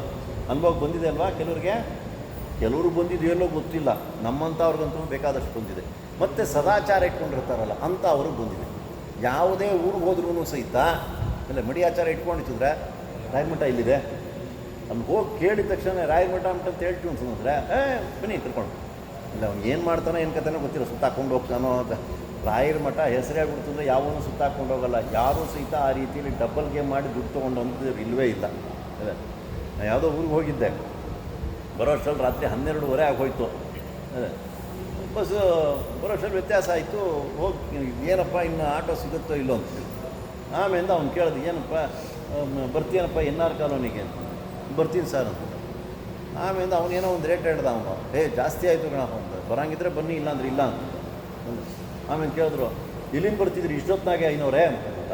ಮಂತ್ರಾಲಯಕ್ಕೆ ಹೋಗಿದ್ದಪ್ಪ ಅಂತಂದೆ. ಹುಡುಗ ರಾಯರ ಹೆಸರು ಹೇಳಿದ್ರು ಸಹಿತ ಸುಳ್ಳಾಗಿ ಹೇಳಿದೀವೋ ಏನು ಹೇಳಿದೀವೋ ಗೊತ್ತಿಲ್ಲ. ಅದೇ ಮಂತ್ರಾಲಯಕ್ಕಂತೂ ಹೋಗಿಲ್ಲ, ಅಲ್ಲಿ ಹೋಗಿದ್ದೆ ಊರಿಗೆ ಹೇಳಿದ ಮಂತ್ರಾಲಯಕ್ಕೆ ಹೋಗಿದ್ದೆ ಅಂತಂದೆ ಅಷ್ಟೇ. ಮಂತ್ರಾಲಯಕ್ಕೆ ಹೋಗಿದ್ರೆ 500, ಹಂಗಿದ್ರೆ ನೀವು ಏನು ಮೀಟ್ರ್ ಆಗ್ತದೋ ಅದು ಕೊಟ್ಬಿಟ್ರೆ 500 ಅಂತ. ಅಂದರೆ ರಾಯರ ಹೆಸರು ಹೇಳಿದ್ರೂ ಸಹಿತ ನಮಗೆ ಇವತ್ತಿನ ದಿವಸ ಇಷ್ಟು ಬೆಲೆ ಇದೆ ಅನ್ನಬೇಕಾಗಿದ್ದರೆ ಇನ್ನು ಅವರ ಸ್ತೋತ್ರವನ್ನು ಪಠನ ಮಾಡಿಬಿಟ್ರೆ ಯಾವ ಒಂದು ಸ್ಥಿತಿಗೆ ನಾವು ಹೋಗ್ಬೋದು. ಈ ಪ್ರಕಾರವಾಗಿ ಆ ರಾಯರು ಇದ್ದಿದ್ದರಿಂದ ಇವತ್ತಿನ ದಿವಸ ನಮ್ಮಲ್ಲಿ ಧರ್ಮಗಳು ಉಳಿತಾ ಇದೆ ಅಲ್ಲೇ. ಅವನಿಗೆ ಅಕ್ಷರಾಭ್ಯಾಸ ಅಲ್ಲೇ ಅನ್ನಮೂರ್ತದಿಂದ ಪ್ರಾರಂಭ ಮಾಡಿಕೊಂಡು ಷೋಡಶ ಸಂಸ್ಕಾರಗಳು ಸಹಿತ ರಾಯರ ಮಠದಲ್ಲೇ ಆಗಬೇಕು, ಇನ್ನೆಲ್ಲೂ ಆಗೋದಕ್ಕೆ ಸಾಧ್ಯವೇ ಇಲ್ಲ ಅಲ್ಲೇ. ಅದೇನೋ ಹುಡುಗನ ಕಡೆಯವರು ಅದೇನೋ ಮಡಿ ಅಂತೇಳಿ ಸಾಯ್ತಾರಪ್ಪ ಅವರು ಅಂತ. ಅದಕ್ಕೆ ಏನು ಮಾಡಬೇಕು? ಮಠದಲ್ಲಿ ಬರ್ತಾರೆ, ಮಠಕ್ಕೆ ಬರ್ಸ್ಬಿಟ್ಟು ಮಠಕ್ಕೆ ಬರ್ಸ್ಬಿಟ್ರಾ ಅನ್ಸ. ಸನ್ನಿಧಾನ ಇತ್ತು ಅಂದರೆ ಮುಗಿದೋಯ್ತು. ಅಲ್ಲಿ ಏನು ಮಾಡ್ತೀವೋ ಏನು ಬಿಡ್ತೀವೋ ಅದೆಲ್ಲ ಗೊತ್ತಿಲ್ಲ. ರಾಯರ ಹೆಸರು ಹೇಳಿಬಿಟ್ರೆ ಸಾಕು ಅಲ್ಲೇ, ಅಷ್ಟು ಅನುಗ್ರಹವನ್ನು ಮಾಡ್ತಕ್ಕಂಥವ್ರಾಗ್ತಾರೆ. ಈ ರೀತಿಯಾದಂಥ ಸ್ಥಿತಿ ಬರುತ್ತೆ. ಆದ್ದರಿಂದ ಹಾಗೆಲ್ಲ ಮಾಡಿಬಿಡ್ರಿ. ನೀವು ಆಶ್ರಮವನ್ನು ಸ್ವೀಕಾರವನ್ನು ಮಾಡಿ ವಿಶೇಷವಾಗಿ ಆ ಭಗವಂತನ ಸೇವೆಯನ್ನು, ಮತ್ತು ಇದು ಎಂತಹ ಒಂದು ಪೀಠ ಮಠ ಅಂತ ಹೇಳಿದ್ರೆ ನಮ್ಮ ಯಜಮಾನರು ಕೂತಿರುವಂಥ ಪೀಠ ಅಂತದ್ದು ಅಲ್ಲೇ. ಚತುರ್ಮುಖ ಬ್ರಹ್ಮದೇವರು ಅಲ್ವೇ ಮೊದಲು ಯಾರು ಬಂದಿದ್ದು? ಹಂಸನಾಮಕ ಪರಮಾತ್ಮ, ಚತುರ್ಮುಖ ಬ್ರಹ್ಮದೇವರು, ಸನಕ ಸನಂದಾದಿಗಳು, ದುರ್ವಾಸ ಮೊದಲಾಗಿರ್ತಕ್ಕಂಥ ಅನೇಕ ಜ್ಞಾನಿಗಳು ಬಂದಿದ್ದಾರೆ. ಇದರೊಳಗಡೆಗೆ ಶ್ರೀಮದ್ ಆಚಾರ್ಯರು ಬಂದು ಅಲ್ಲೇ ಅವರು ನಂತರದೊಳಗಡೆಗೆ ಎಲ್ಲ ಮಠಗಳನ್ನು ಮಾಡಿರತಕ್ಕಂತಹದ್ದು. ಇಂತಹ ಒಂದು ಪರಂಪರೆ ಒಳಗಡೆಗೆ ವಿಜೇಂದ್ರ ಸ್ವಾಮಿಗಳು ಮತ್ತು ಸುಧೀಂದ್ರ ತೀರ್ಥರು ಅವರ ಶಿಷ್ಯರಾಗಿ ಬರತಕ್ಕಂಥ ಒಂದು ಭಾಗ್ಯ ಯಾರಿಗೆ ತಾನೇ ಉಂಟು. ಇಂತಹ ಒಂದು ಸಂದರ್ಭದೊಳಗಡೆಗೆ ಅವರು ಹೇಳಿದಂಥ ಸಂದರ್ಭದ ಕೊನೆಗೆ ಒಂದು ಮಾತು ಹೇಳ್ತಾ ಇದ್ದಾರೆ, ನಾನಿವತ್ತಿನ ದಿವಸ ಏನಾದರೂ ಆಶ್ರಮವನ್ನು ತೊಗೊಂಡ್ಬಿಟ್ರೆ ನಾನು ಒಂದು ಮಾತನಾಡಿದ್ರೆ 100 ಜನ ಅದನ್ನು ಆಕ್ಷೇಪಣೆ ಮಾಡಲಿಕ್ಕೆ ಕಾಯ್ತಾ ಇರ್ತಾರೆ ಅಂತ. ಮಾಡ್ತಾರಾ ಇಲ್ಲ? ನಾವಿವಾಗ ಒಂದೇನೋ ಒಂದು ವಿಷಯ ಹೇಳಿದ್ವಿ ಅಂತಂದರೆ 100 ಜನ ಅದಕ್ಕೆ ಪೂರ್ವಪಕ್ಷ ಮಾಡೋಕ್ಕೆ ಕೂತ್ಕೊಂಡಿರ್ತಾರೆ. ಆದರೆ ರಾಯರು ಬರೆದಿರತಕ್ಕಂಥ ಗ್ರಂಥ ಹೇಗಿದೆ ಅಂತಂತ ಹೇಳಿದ್ರೆ ವಿದ್ಯಾದೇವತೆ ಬಂದು ಅನುಗ್ರಹ ಮಾಡಿರ್ತಕ್ಕಂಥದ್ದು. ಹೇಳಿದ್ರು, ನೀವು ಏನು ಅವ್ರು ಕೇಳ್ಕೊಂಡ್ರಂತೆ, ನಾನು ಏನು ಬರೀತೀನೋ ಅದು ವೇದ ಸಂವಾದಿಯಾಗಿ ಇರಬೇಕು, ಹಾಗಿದ್ದರೆ ನಾನು ಆಶ್ರಮ ತಗೋತೀನಿ. ಅವಾಗ ಹೇಳ್ತಾರೆ, ಸ್ವಪ್ನೇಪಿ ಅನ್ಯ ಭಿಕ್ಷು ನ ಸ್ಮರಾಮಿ. ಸ್ವಪ್ನದಲ್ಲಿಯೂ ಸಹಿತ ಬೇರೆಯವರ ಕಡೆ ನಾವು ಹೋಗೋದಿಲ್ಲ, ನೀವು ಬರೆದಿರತಕ್ಕಂಥದ್ದೆಲ್ಲವೂ ಸಹಿತ ವೇದ ಸಂವಾದಿಯಾಗಿರ್ಬೇಕು, ಆ ರೀತಿಯಲ್ಲಿ ಅನುಗ್ರಹ ಮಾಡ್ತೀನಿ, ಹಾಗಿದ್ರೆ ನಾನು ತಗೋತೀನಿ. ಆದ್ದರಿಂದ ರಾಯರು ಅಂಥ ವಿಶೇಷವಾಗಿರತಕ್ಕಂಥ ಪರಿಮಳಾದಿ ಗ್ರಂಥಗಳನ್ನು ರಚನೆಯನ್ನು ಮಾಡಿ ನಮಗೆ ಮಹದುಪಕಾರವನ್ನು ಮಾಡಿದ್ದಾರೆ. ಅವರು ಬರೆದಿರತಕ್ಕಂಥ ಎಲ್ಲ ಗ್ರಂಥಗಳಿಗೂ ಸಹಿತ ಭಾವದೀಪ ಅಂತ ಹೇಳಿ ಕರೀತಾ ಇದ್ದಾರೆ ಅಲ್ಲೇ. ಅಂಥ ಭಾವದೀಪ ಎಂಬತಕ್ಕಂತಹದ್ದನ್ನು ಬರೆಯೋದಕ್ಕೋಸ್ಕರ ಒಂದು ಮುಖ್ಯ ಪ್ರಾಣದೇವರ ಸನ್ನಿಧಾನ ಅಲ್ಲೇ ಇಲ್ಲೇ ಇರೋದು, ಹಿಂಗಡೆಗೆ ಇದೆ ಭಾವದೀಪ ಪ್ರಾಣದೇವರು ಅಂತ ಹೇಳಿ. ಅಲ್ಲೂ ಸಹಿತ ಒಂದು ದಿವಸ ಪಾರಾಯಣವನ್ನು ಇಟ್ಕೊಳ್ಳೋದಕ್ಕೆಲ್ಲ ವ್ಯವಸ್ಥೆಯನ್ನು ಮಾಡ್ಕೊಳ್ತಾ ಇದ್ದೀವಿ.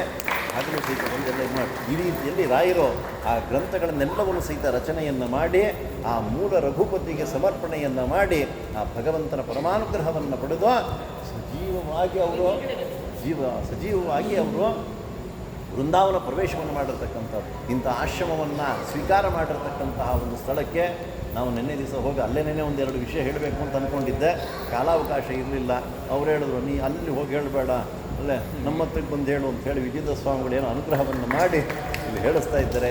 ಏನೋ ತಿಳಿದಿರುವಂಥ ಒಂದು ಎರಡು ವಿಷಯವನ್ನು ನಿರೂಪಣೆಯನ್ನು ಮಾಡಿದ್ದೀನಿ.